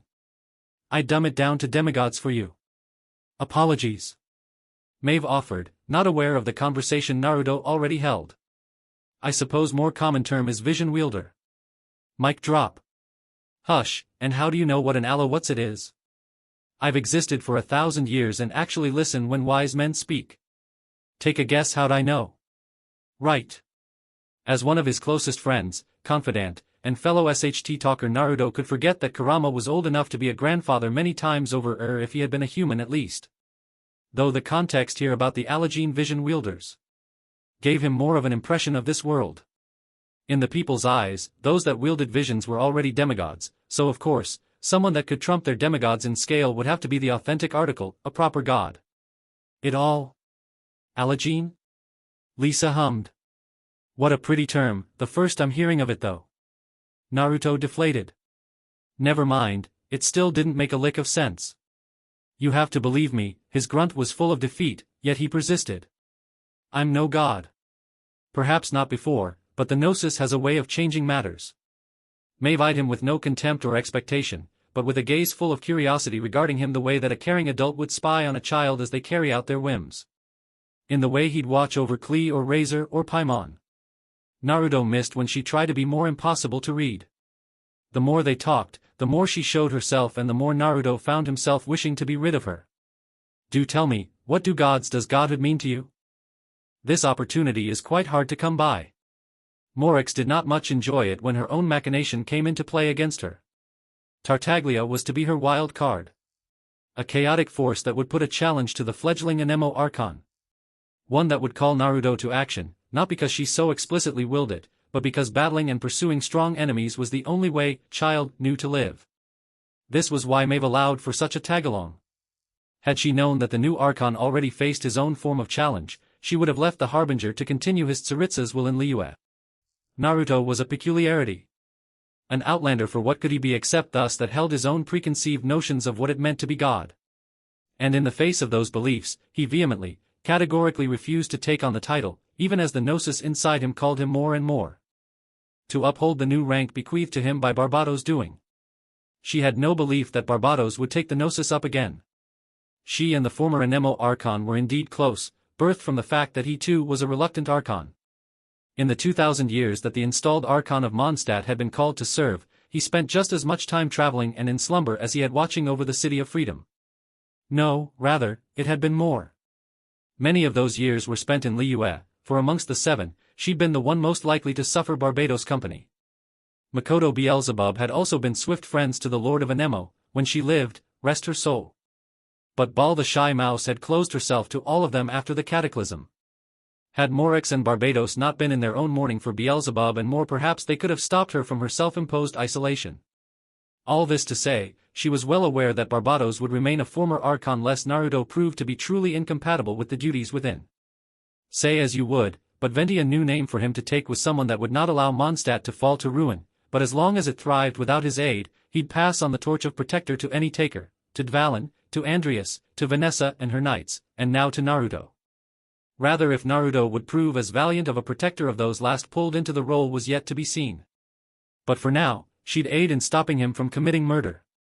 Who are you supposed to be? Naruto shot the question as Child was already upon them, sauntering into the bar. The harbinger of the Fatui's eyes cut across each of them. Taking them all in quick order, his eyes lingering on her for too long, before settling on Naruto and the spear that swayed too close to the blonde to be anyone else's. No vision?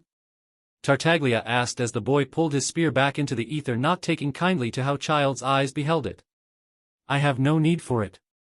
Naruto put it as simply as that, not caring to elaborate, yet that seemed to only interest Child more so. Conjuring a weapon without a vision, that's a bit unheard of, don't you think, my friend?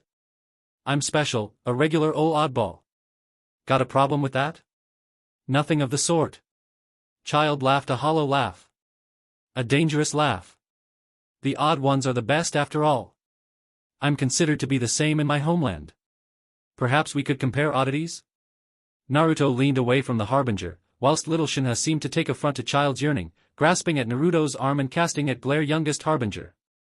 Maeve found the whole show an amusement. She hadn't had such since taking this form. Young Tartaglia's battle lust could be taken as a lust of a different sort to the uninitiated, which seemed to be what was occurring at this moment. Who are you? The question was asked again by said blonde, now more incredulously. A business associate. Maeve chose then to step in, for the sake of the Archon and the Harbinger both. Oil and a match these boys were, and without someone to step between them, the results would be as you'd expect them to be. He's the moneybags that funded this trip. Beidou tagged on, plunking down onto the bench. But don't get the wrong idea. We're not with him. The dauntless captain of the Crux fleet felt no allegiance to the Fatui and chose now to make that known. I would have cast him overboard a few times if it didn't mean I'd have to return the deposit. She Beidou really wished for her distaste to be known here.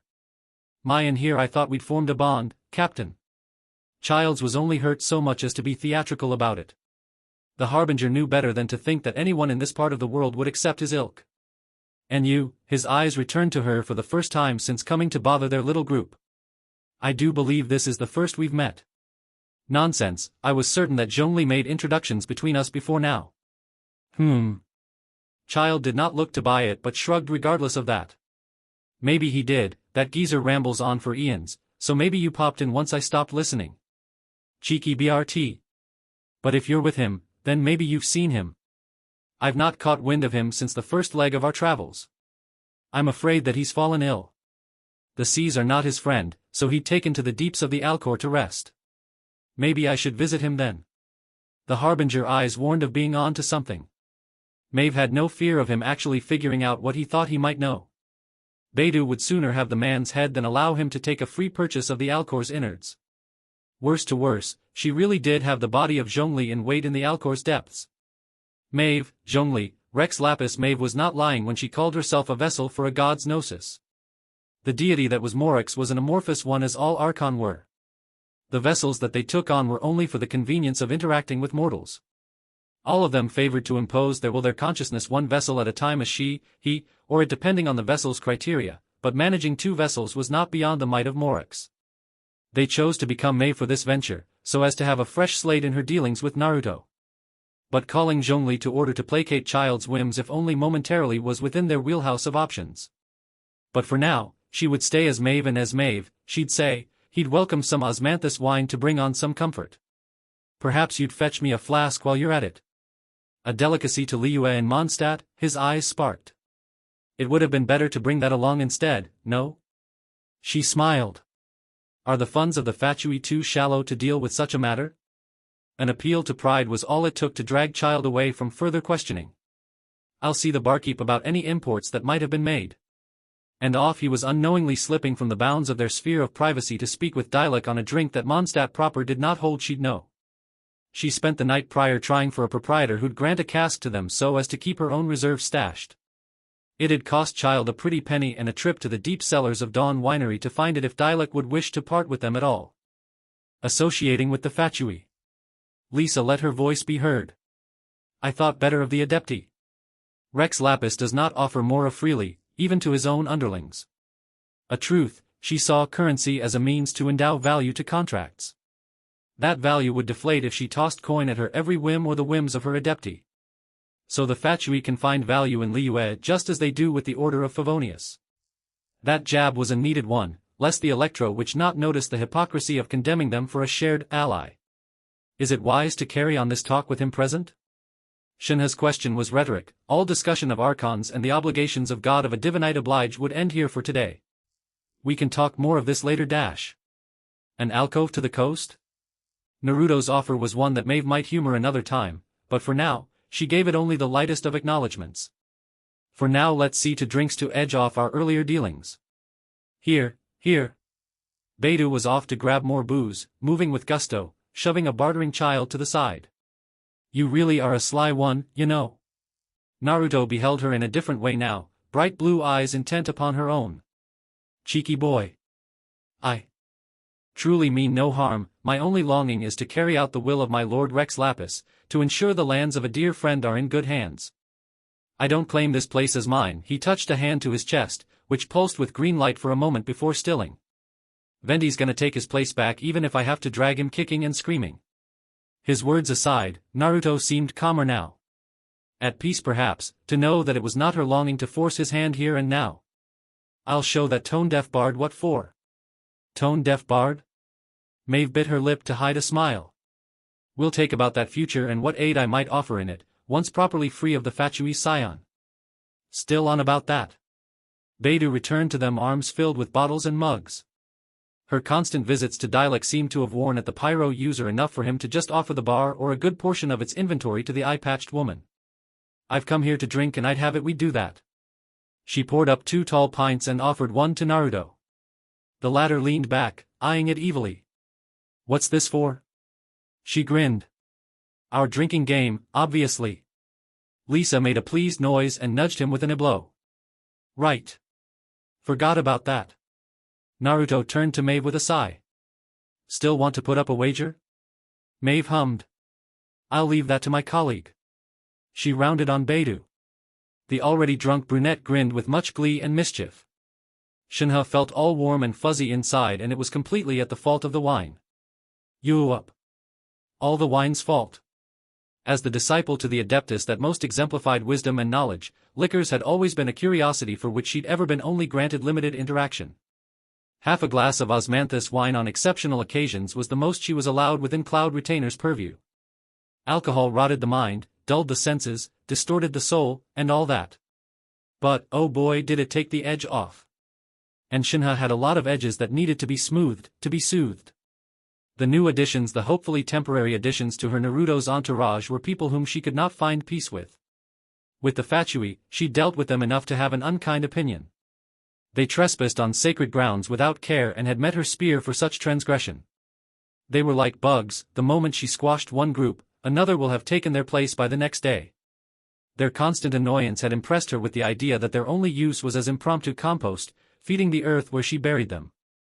So as one of their leaders, that harbinger boy was outside of her good graces to start. Then there was Maeve. She'd grilled her, honestly, rushing to the depths of her mind to dredge up riddles and rhymes that only the most stalwart of adepti would have a response for. Maeve met her with practiced ease. If she was not an adeptus, then she was a trusted friend of the adepti at the least. That didn't mean Shenhe trusted her. Not in the least. For as many truths as Maeve revealed about herself and her reasons for coming, she kept much more silent than Shenhe could ever abide by. By the end, Naruto had formed a tentative camaraderie with her, but not even he big heart that he was granted her the same level of kindness he did with practically anyone else. That was enough for Shenhe to be willing to strike her down the moment Naruto decided that she must be dealt with.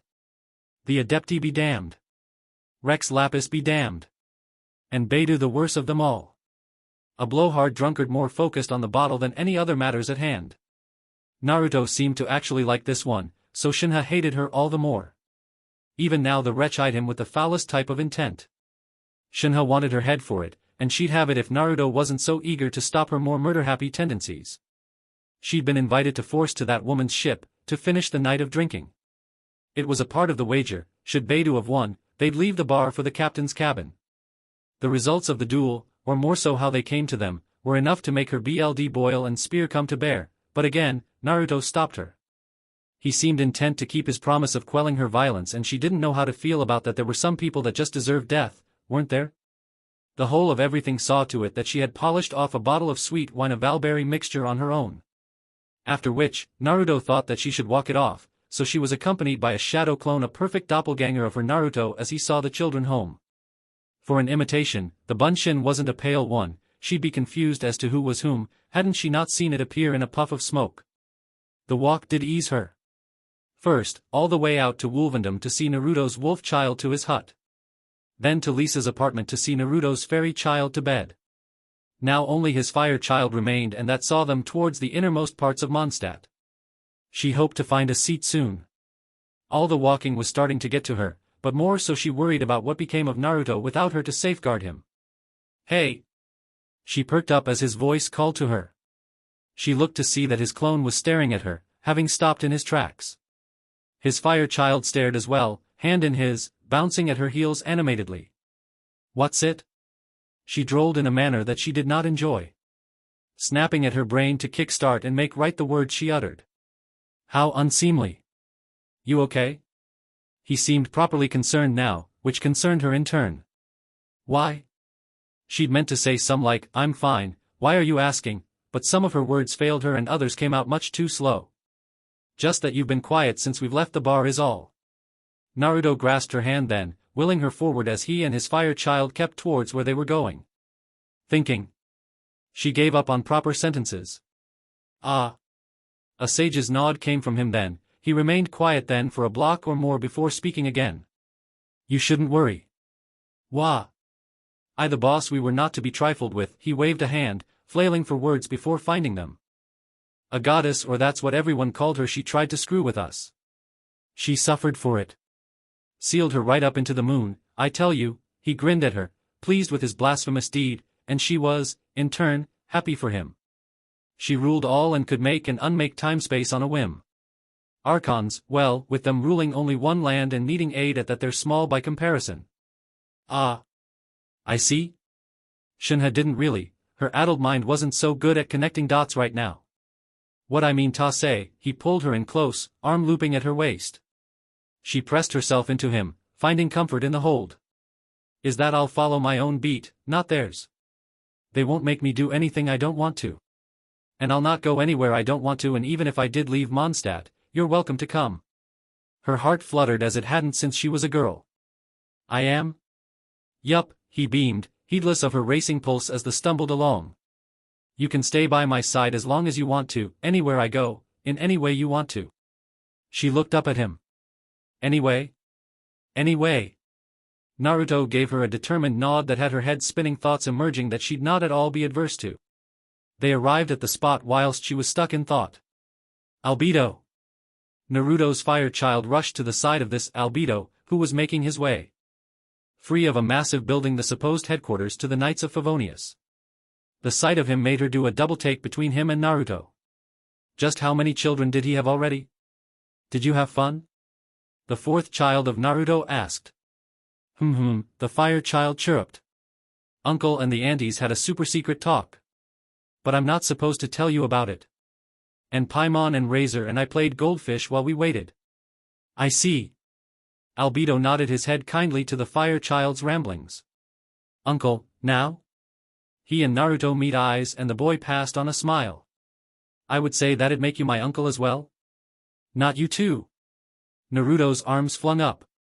Shenhe felt the urge to pull at least one back down to her waist, but she held the instinct at bay as little Klee clambered up the steps. Be nice. Wave to the child. Smile. I jest, Albedo laughed as his charge clambered inside. I thank you for looking after Klee.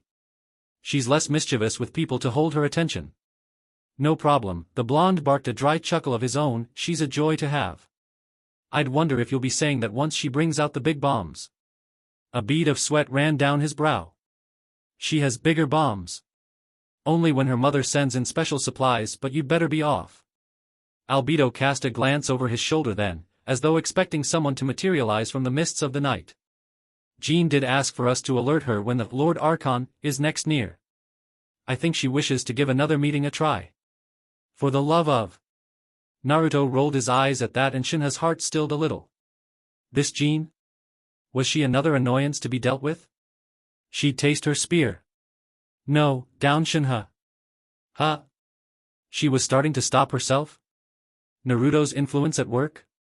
Tell her my name is Naruto and that if she and anyone else wants to speak they'd best get used to calling me that, and only that. Albedo granted him a nod. I see that she's informed. Thanks, Al. Also, let her know that when I'm ready, if I ever am ready, I'll send word by Lisa on where to meet. I'll see it done, Naruto. Take care. The two shared a warm goodbye after that, but Shenhe couldn't care any less. Her mind was already spiraling downward. Naruto was planning to play nice with another woman?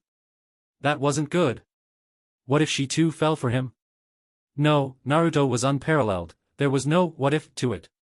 She would fall for him as every woman before her save-mave did. And what of other women that he would meet beyond this Jean? How long would it take before a veritable army stood forth all vying for his attention? Not long at all, Shenhe's drunken mind gathered. It could not be. It must not be. Shenhe? Yes? Her attention snapped forward and focused on Naruto.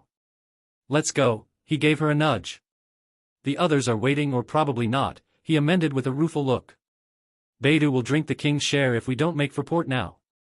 Oh, how she wished there weren't others, but she yielded, swathing herself in his embrace. Naruto.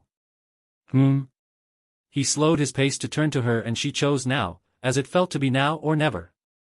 If liquor was liquid courage then she'd need it at this moment. She ate once to comport herself, coursing her dry mouth. You said that I could stay by your side, in any way I so chose, right? Sure thing. He didn't hesitate, DMN him. Not even a little. In any way you want to, for as long as you want. Well, Shenhe whirled to the front of him with a grace ignorant to her drunken status. Her arms flowed up and looped behind his neck. And she flew up. Really, she'd been trying to pull him down, but he was too mighty of a man as to be dragged, even by one such as her. The results were as she wished them to be, all the same, his arms swooping out to support her. She took his lips and didn't favor letting go. He was at first stiff, but as she showed no attempt to break away, he began to return in kind. His head shifted to better accommodate her, lips parting to better take hers on. She felt a new type of daze come to take her, not wholly registering his tongue as it tangled with hers. To kiss him felt as to kiss fire, but Shenhe let it burn her without trepidation. If it reduced her to ash then she'd die happy. This fire she knew now was the only thing she could have ever wanted in her BLD, in her veins, on her melons, in her mouth, on her tongue. To the deeps of her soul, her lungs breathed in a fire. This flame that had come to her. It was one she hoped would stay. It lingered and roared on even as he pulled away. He was speechless at the end of it all, so she was the one to first speak. What if I chose this to be the way that I stay? His mouth opened. Closed. Opened again, and finally he found words. That'd be fine with me actually, I'd like that a lot. Good. Joy joined flame and overwhelmed her, her vision blurred. Otherwise you'd meet my spee. Shenhe tumbled to sleep there, falling to his shoulder. The last thing she saw as her consciousness bid fair was his brilliant, shining eyes and his warm and charming smile. She'd cheated. And it hadn't shamed Beidou, not one bit. She was a woman that knew what she liked, what she wanted, what she needed. And never once had she doubted herself. So when she'd been given the right to set the stakes, her decision was clear. She wanted him on her ship and for him to be shirtless as he offered. But the latter would be fulfilled by the assurance of the former. She'd been casual in her wink to Lisa, the rest probably saw it was a simple flirt, but the Electro Witch got what she meant and carried out their unspoken scheme flawlessly. When they'd begun to down the booze, a delicate mead, she'd been neck and neck with him. He was unused to the drink and that much was certain, she'd seen enough inexperienced drinkers to pick one out when they be so close. But for all her experience, he had guts. She did too, mind you, but the man was on another level. He forced the sweet honey booze down his gullet with a determination more befitting the scene of a proper battle than anything else. But as they neared the finale, Lisa, the sweet thing that she was swept in, to warmly blow into Naruto's ear. She'd make the act so SNSL that it even gave Beidou pause, but for poor Naruto, the lad had fallen to pieces. Coughing mid-chug and nearly spilling the contents of the pint. It was room enough for her to handily finish her own serving. Naturally, he demanded a 2 out of 3 and then a 3 out of 5. He'd won one round. Lisa having only managed an assist twice over before Shenhe caught on. Neither Electro user wanted the end of her spear, so they played fairly under the penalty of death. Hadn't mattered. Guts only went so far, and by the 4th pint, it was all Naruto had to keep his stomach in order. The pint was left half-finished. And for having to double and redouble the bet, she'd won a jacket and a shirt too. Naruto was the type to wear an undershirt though, the BSTRD. Meh, it was a tight thing though, form-fitting, so not a total loss. And just as it bared down to eat me whole, I struck, cut it right cross its neck. Power and lightning coursed through my veins then, and off came the last of its heads. Beidou reclined on the arm of her couch, one of many in her cabin, her legs splayed across Naruto's own. She was comfy in his jacket, comfier still with him being trapped under her. When I next came to, I had this Electro vision at my side. She showed them it then, a pretty purple orb embedded in gold, the symbol of Electro glowing. Dimming off its glassy surface. How harrowing, Lisa giggled, both at the story and at Naruto's attempts to unlodge Beidou from him, but every time he shoved her thighs off his she'd just return anew. He made for too good of a rest to give up. It was becoming something of a game. To survive the wrath of a dragon, a hydra at that, for days on end. I suppose the gods showed their favor to you. Bah! Beidou waved her pint, away with the thought. The gods have a crappy way of showing favor, if that's the case. They grant visions to those who are already accomplished and those that would have grasped this world by its horns without a vision. It feels more like throwing a bid in with a winning lot, not a real blessing. Can we not talk about them? Disgruntled and unafraid to show it, Naruto grumbled on. She batted her eyes at him. You say that as if you don't count amongst them? I don't.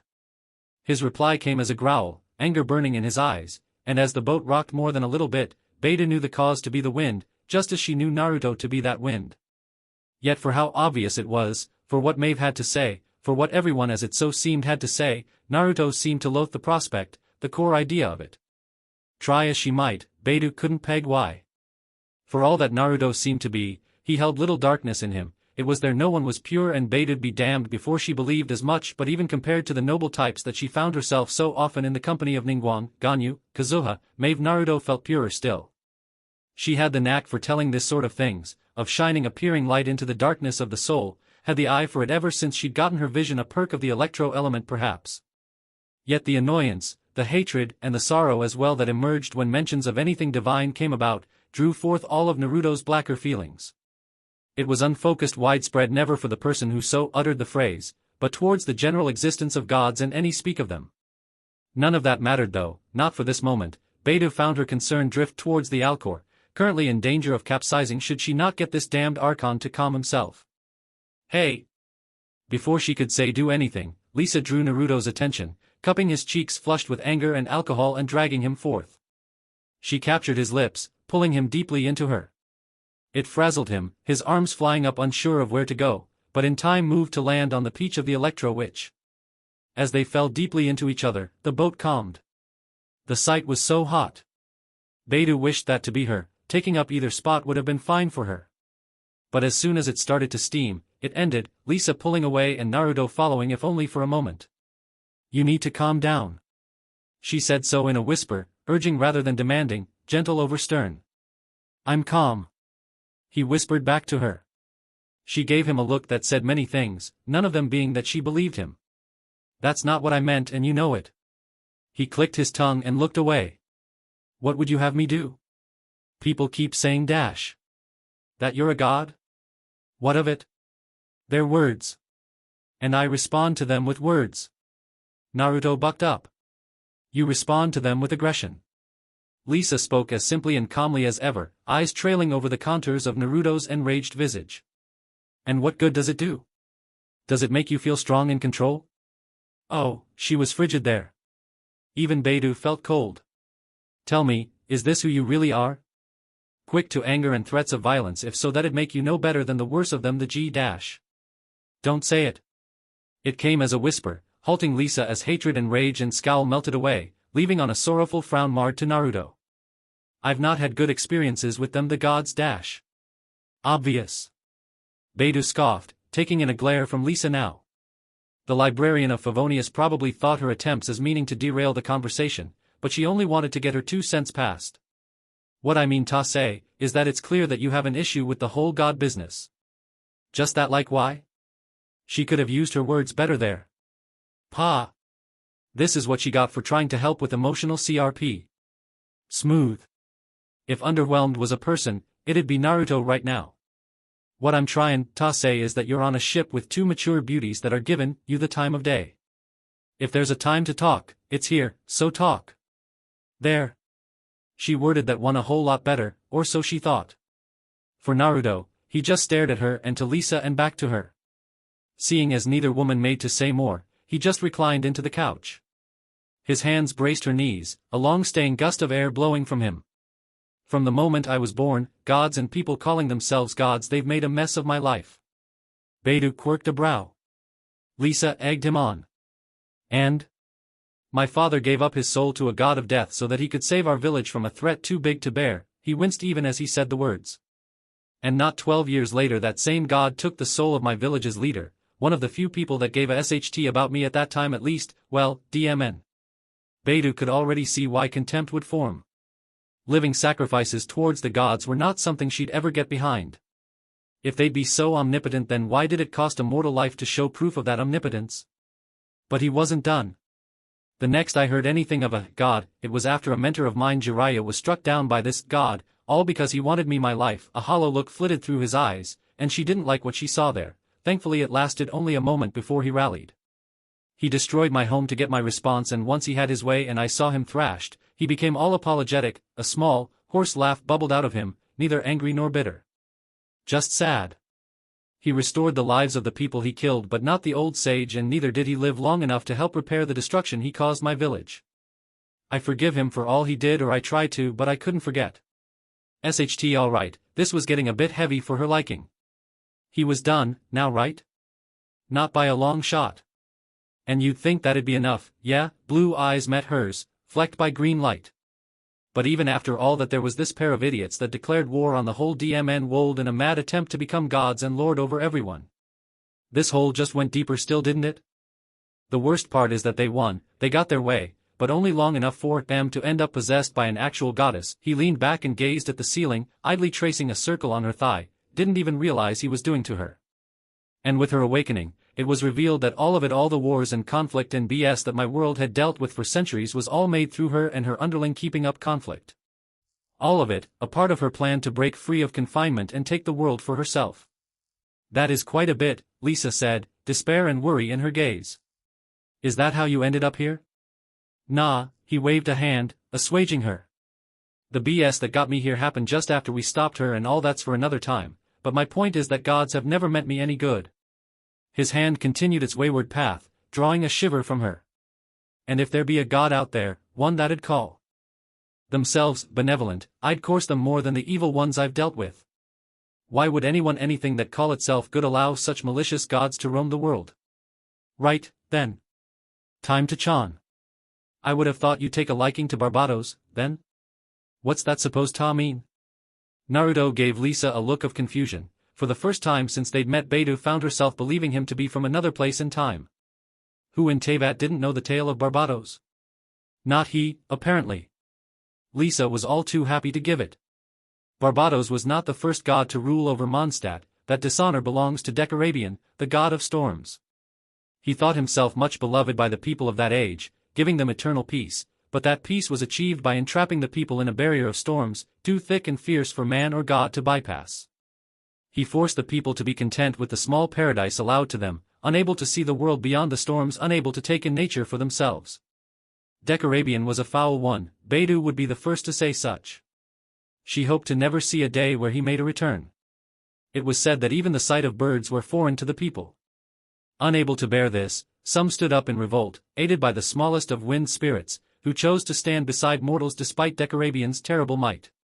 And on the day Decarabian fell, that wind spirit stood forth to ascend into godhood, become the archon we call Barbados.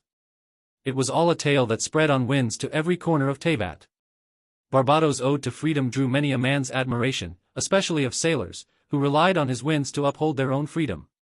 He did not become an archon because he yearned for power or control, but so that he might protect Mondstadt from those who'd wish to take hold of it, people like Decarabian.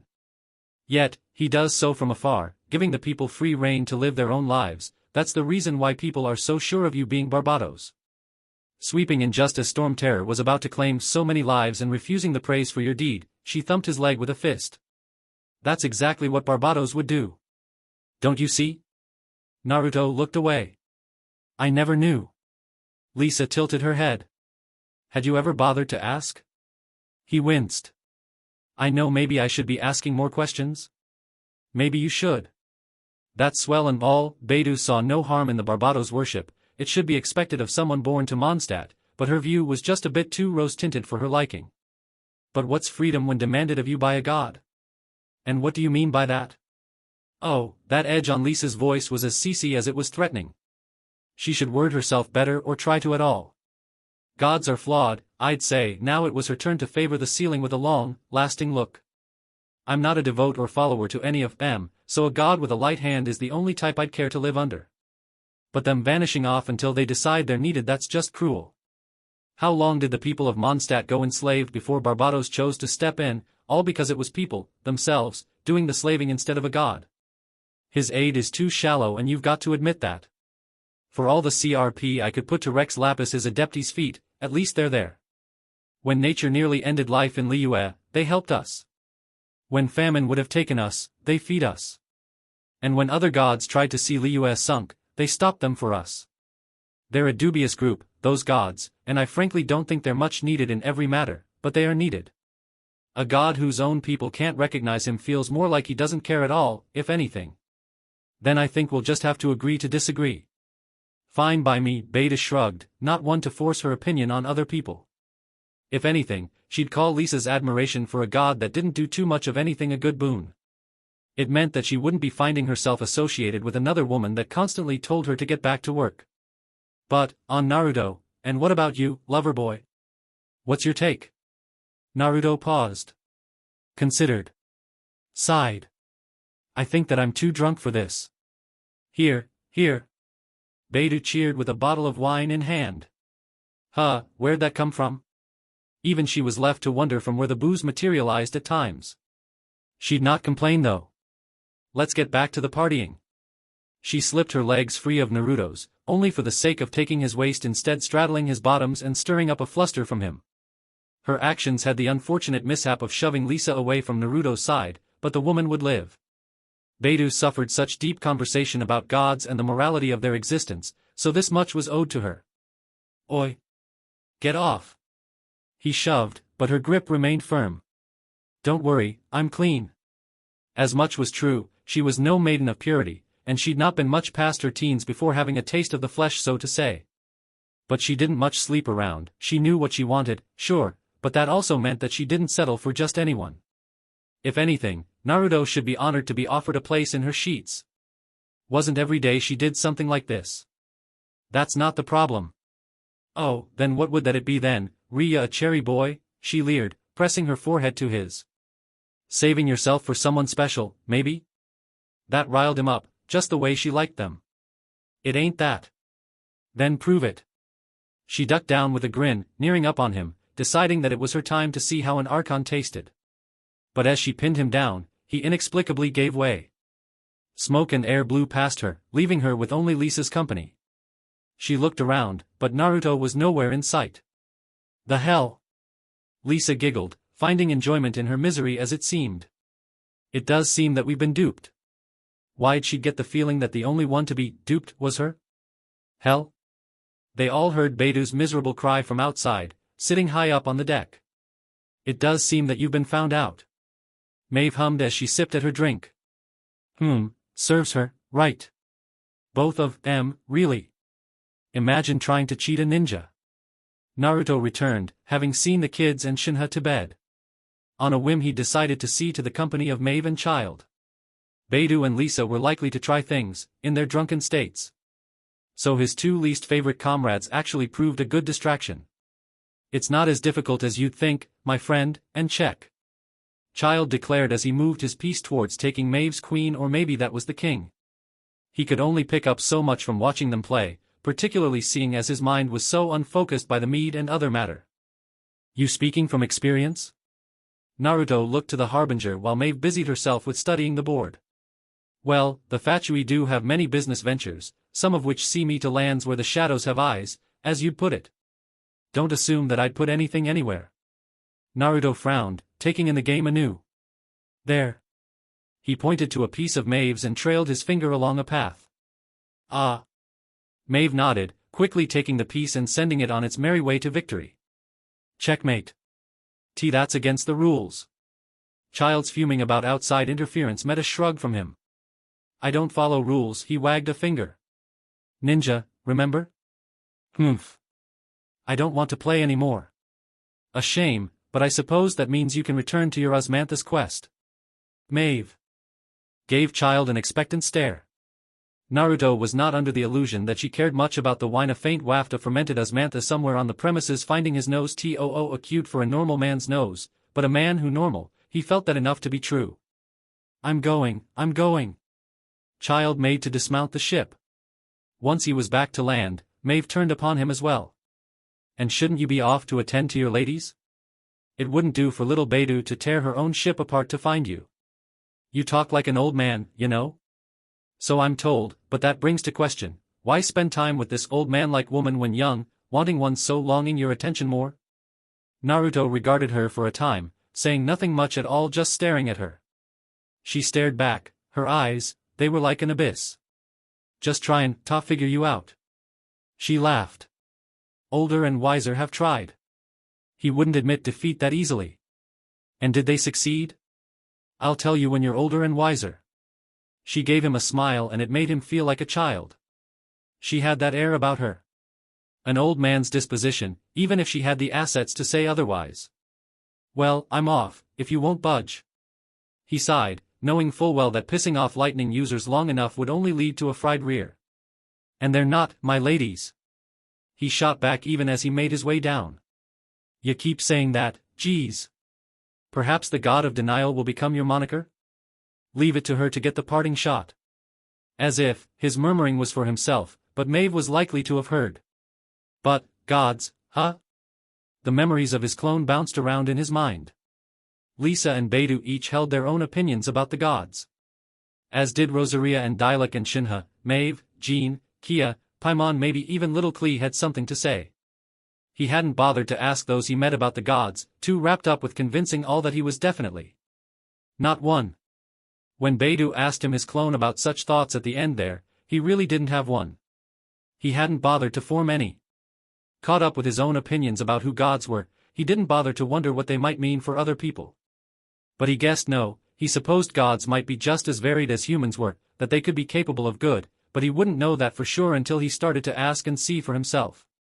And should he see something he didn't like, should they prove themselves every bit the monsters he thought them to be, then these gods would go the way of Kaguya before them. That much was a promise. Right then, time to face the music. He reached the door and nudged it on him. So you finally arrived. Lisa's eyes were on him the moment he entered the room. He crossed both arms behind his head with a chuckle. So you picked up that it wasn't me before? The little minx, of course, she had. I figured I'd play along." Her smile was full of dark promise as she crossed one leg over the other. "That you'd reward me with something nice if I said nothing." She leaned forward then, and his mouth went dry. "After all, if our own personal you is a punishment, then I'd love to see what you'd call a present." This woman. "So you're back." Beidou, all dauntless and headstrong, stood and made her way to him, peaches way. "Thought better than to miss out on all this, huh? Good lord, you could bounce a quarter off. No, focus. You know we just met, like, literally yesterday, right?" That did nothing to stop the captain of the Crux fleet. If anything, it urged her forward at a quickened pace. As if she was trying to stop him from going up in smoke, which was valid. "Your point?" She pushed herself up against him, perky bust threatening to spill from her battle dress. He wondered if it was too late to go back to Lisa's apartment. Shenhe would wake with a fury if she found that he left her. Paimon would likely have him face her paimonial wrath for leaving to deal with an enraged adepti apprentice. But leaving now might prove difficult. "My point?" he coughed. "Well, you hardly know me. I could be a demon sent to do all types of horrid things to you know?" "Well, are you?" It wasn't until his back hit that wall that he realized that he'd been in retreat. DMN it all, the only demon here was her. Probably not. Good enough for me. Her arms went up to rest against the wall to either side of his head. Her knee came up and pushed to the wall as well. How cartoonish must they look? The woman was half a head shorter than him, but more than that, she was too close. And so it was official. If he wanted out, he'd have to fight his way through. He looked to Lisa, maybe she would. Nope.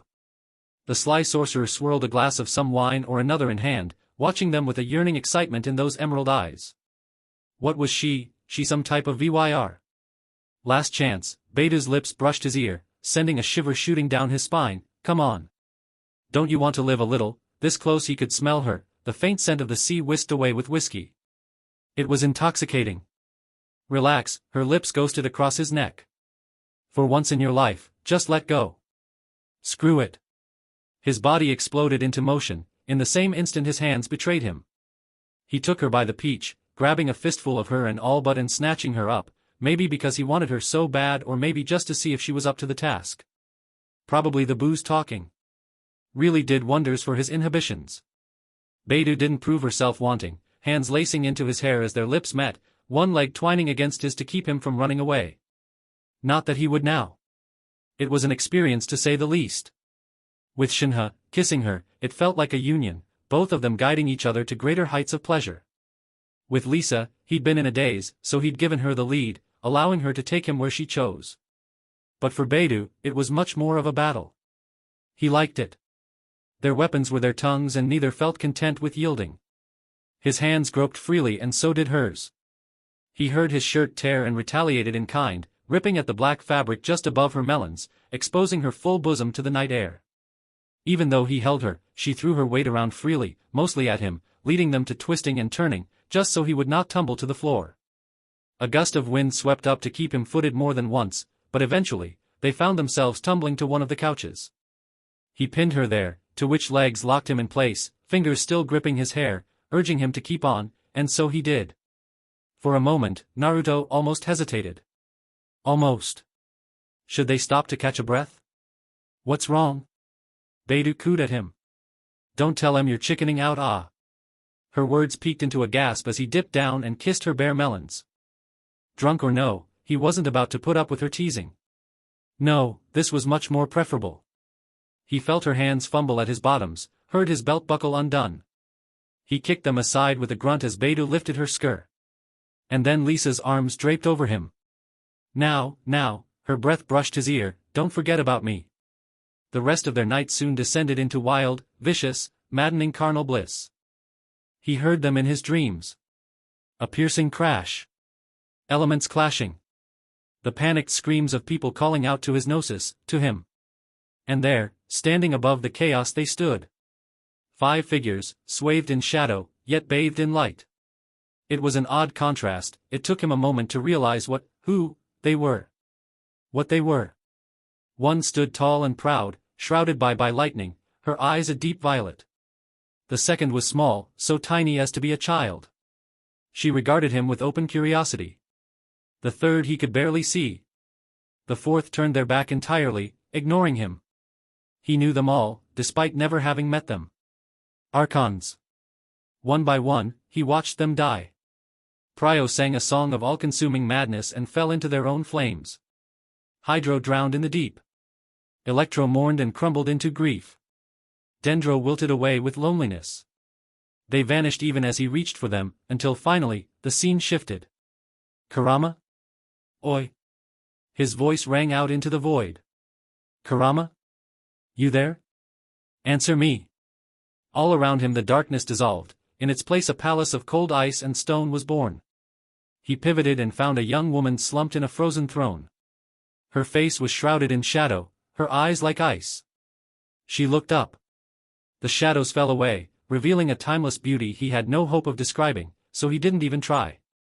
She saw him. He saw her. Through the dream, or was it a vision, she stretched out a hand. His legs betrayed him and he found himself stepping forward. She didn't denounce him. Didn't ask him to kneel. She just stared. And then she surprised him. I see you, new blood. He froze.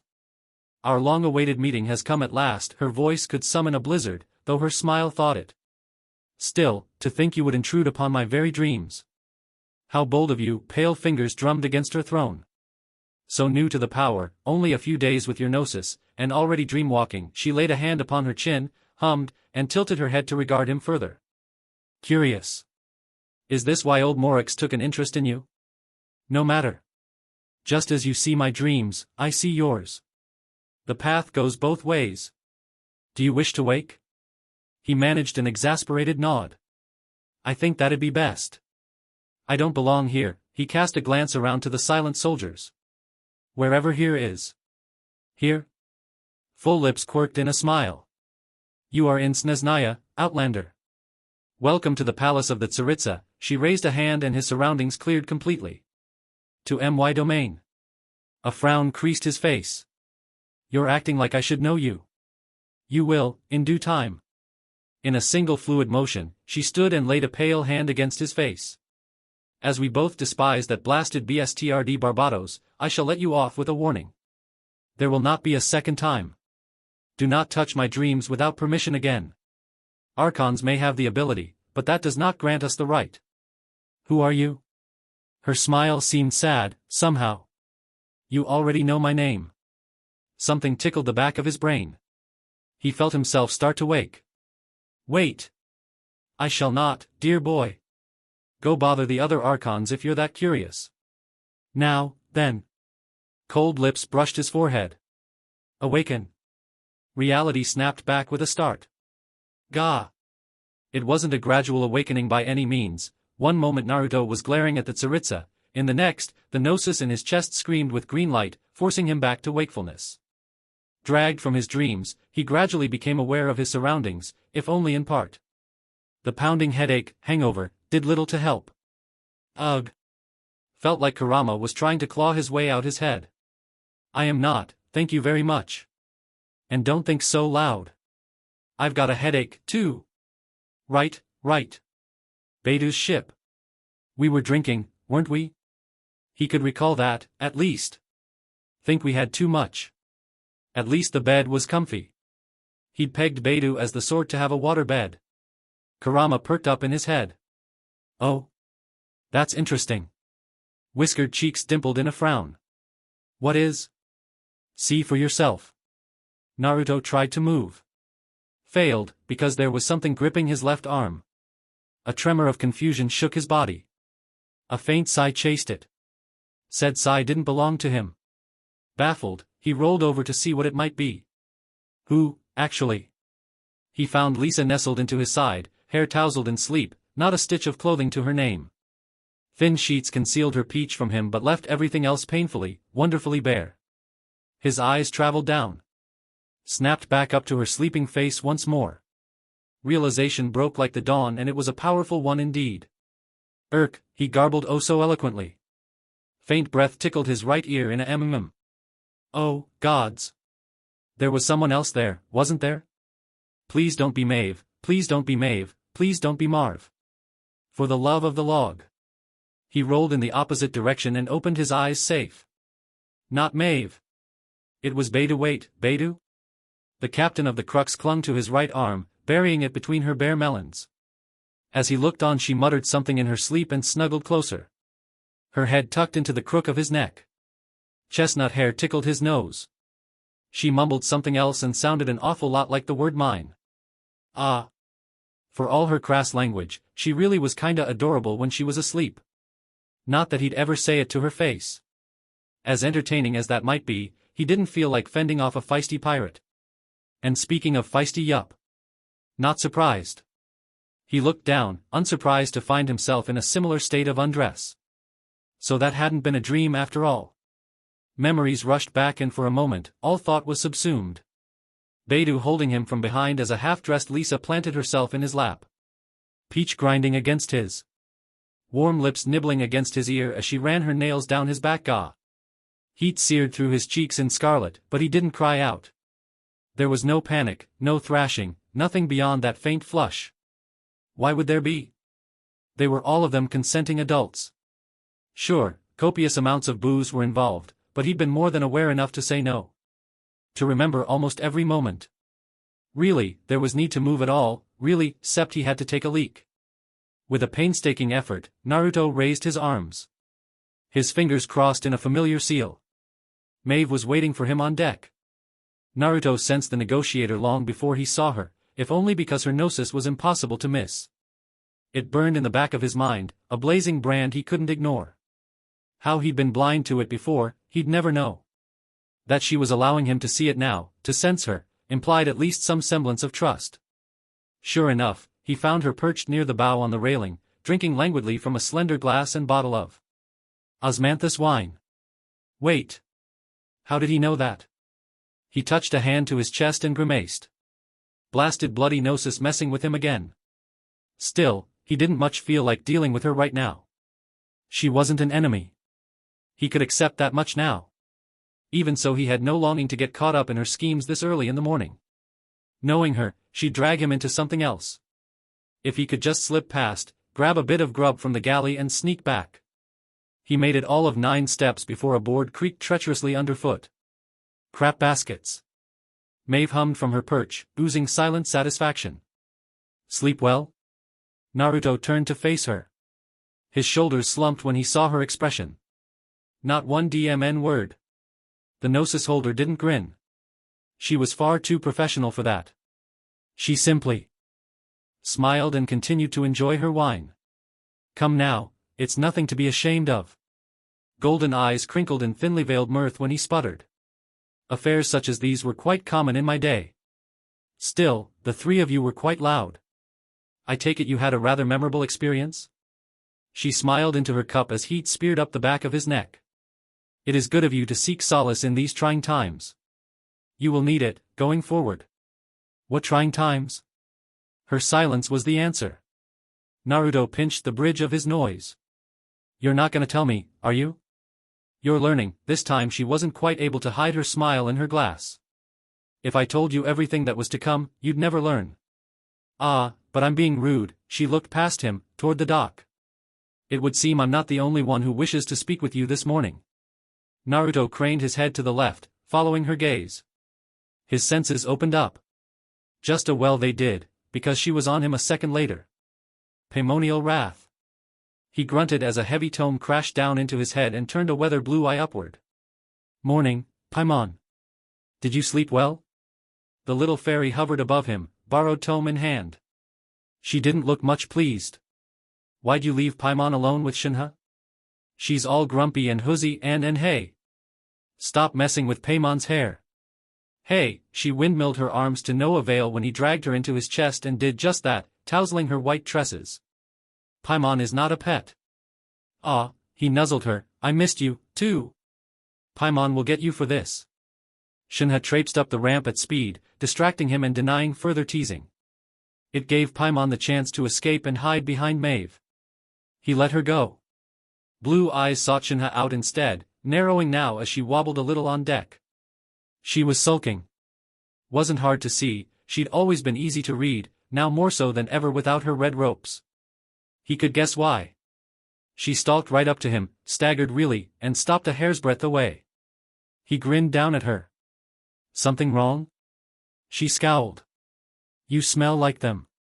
Yeah, he winced and scratched the back of his head. It's a long story. Shenhe folded both arms beneath her melons, looked away with a huff. I still kissed you first. He almost laughed, but caught himself at the last. That's what you're upset about? She turned blazing eyes on him and reached up, threading both arms around his neck. Naruto knew what was coming when she leaned in. Even he wasn't that dense. It would have been so easy to dodge, to nudge her away, claim he was too tired from his hangover. He did none of those things. Instead he met her halfway, capturing her lips with his. Her mouth was warm on his, the startled noise she made the sweetest music to his ears. Said noise swiftly became a growl as she pushed up against him.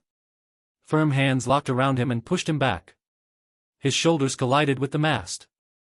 Shenhe slammed into him. Without the wine dulling his senses, he was intimately aware of everything. Her body pressing up against him, the fullness of her curves under his hands, even the retching sound Paimon made in the background. You! What are you doing? Paimon can't unsee that. It gave him the strength he needed to draw away. Satisfied? She blinked up at him, eyes glazed. Her fingers fisted in his jacket. No. Clothes off. Now. I want my turn. Kurama howled with laughter. Naruto did not. Oi. Mercifully, Maeve rescued him before she could make good on her threat. Would the three of you mind joining me for a walk? Paimon rounded on her. Why? Maeve smiled. Consider it a favor. Shenhe scowled. Don't want your favors. She pounced. I'll treat the three of you to breakfast. Paimon has reconsidered. Naruto quirked a brow. With what money? Come now, I'm not that poor. Child was kind enough to leave me some funds. Shenhe gave him a baleful look. No alcohol this time? Still so wary. Worry not. I merely wish to confirm something. There was an odd hint in her words, a subtle plea for aid. Your friends shan't wake up for quite some time. Our business will be done long before they stir from their slumber. Although, she touched a finger to her chin, frowned, shook her head. No, we can deal with that later. Deal with what? His gaze sought out the adepti disciple. I believe your friend knows. Shenhe looked aside. I see. You want to deal with the rats. Paimon tilted her head. Are you calling Paimon a rat? More a winged squirrel, really, but no. Hey! Naruto shushed her. Shenhe. What? The spear wielder glared at her feet. She asked. Maeve hid a smile behind a gloved hand. If the two of you quite done? Fine. But there better be a good reason for this, or we'll be having words. Remember, you promised breakfast. And I shall deliver. She sketched a bow. I'm a woman of my word. This way, if you please. It won't take but an hour. Help me with this, and you shall have the finest of feasts. In the end, what choice did he have? Maeve clearly wasn't going to let this rest. If he tried to fob her off now, she'd just keep pestering them. Best to see what she wanted and be done with it. He didn't think she was the sort to stab him in the back, but better safe than sorry. He could take her in a fight, and with Shenhe present, yeah. He liked his chances. Fine. They followed Maeve off the boat, down the dock, and into the city proper. Sights and sounds and smells assailed them, but he paid little mind to them. Maeve led them through the market, taking them on a winding path deeper into the heart of the city.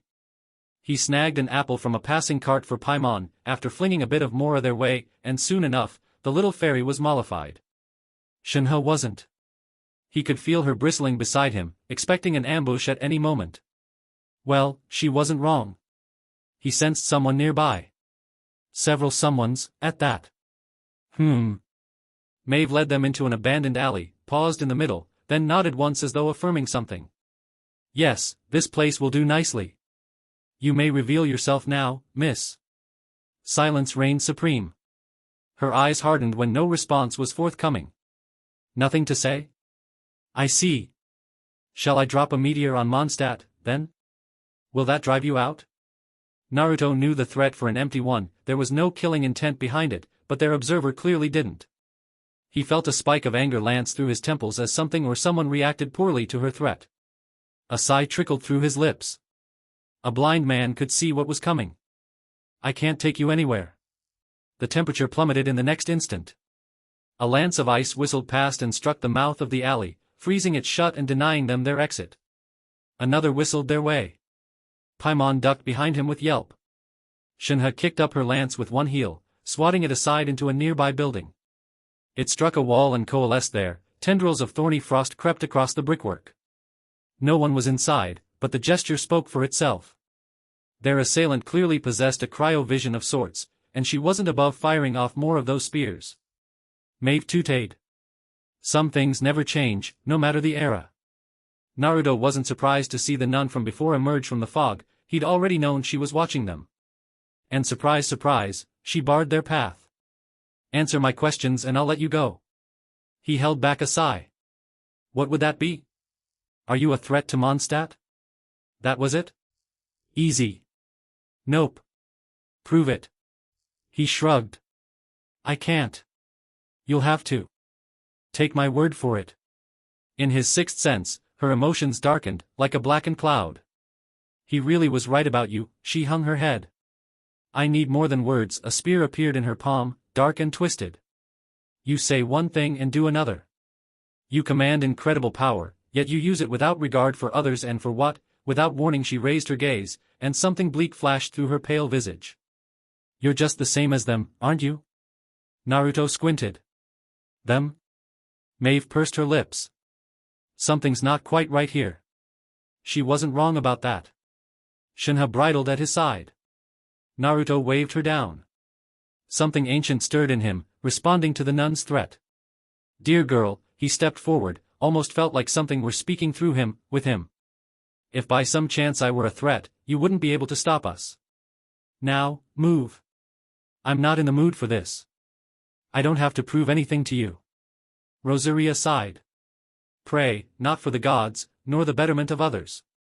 But for yourself. Pardon? She stepped in with liquid speed and slammed his lance at his face. Sorry. He slapped it aside, scowled a little when a thin slice of red opened in his cheek. Never been one for praying ouch, his face twisted as she smashed a heel into his side. That's a mean kick you got there, lady. Aren't you supposed to be a nun? You want me to act like a nun? Fine. Rosaria lunged at him. False god.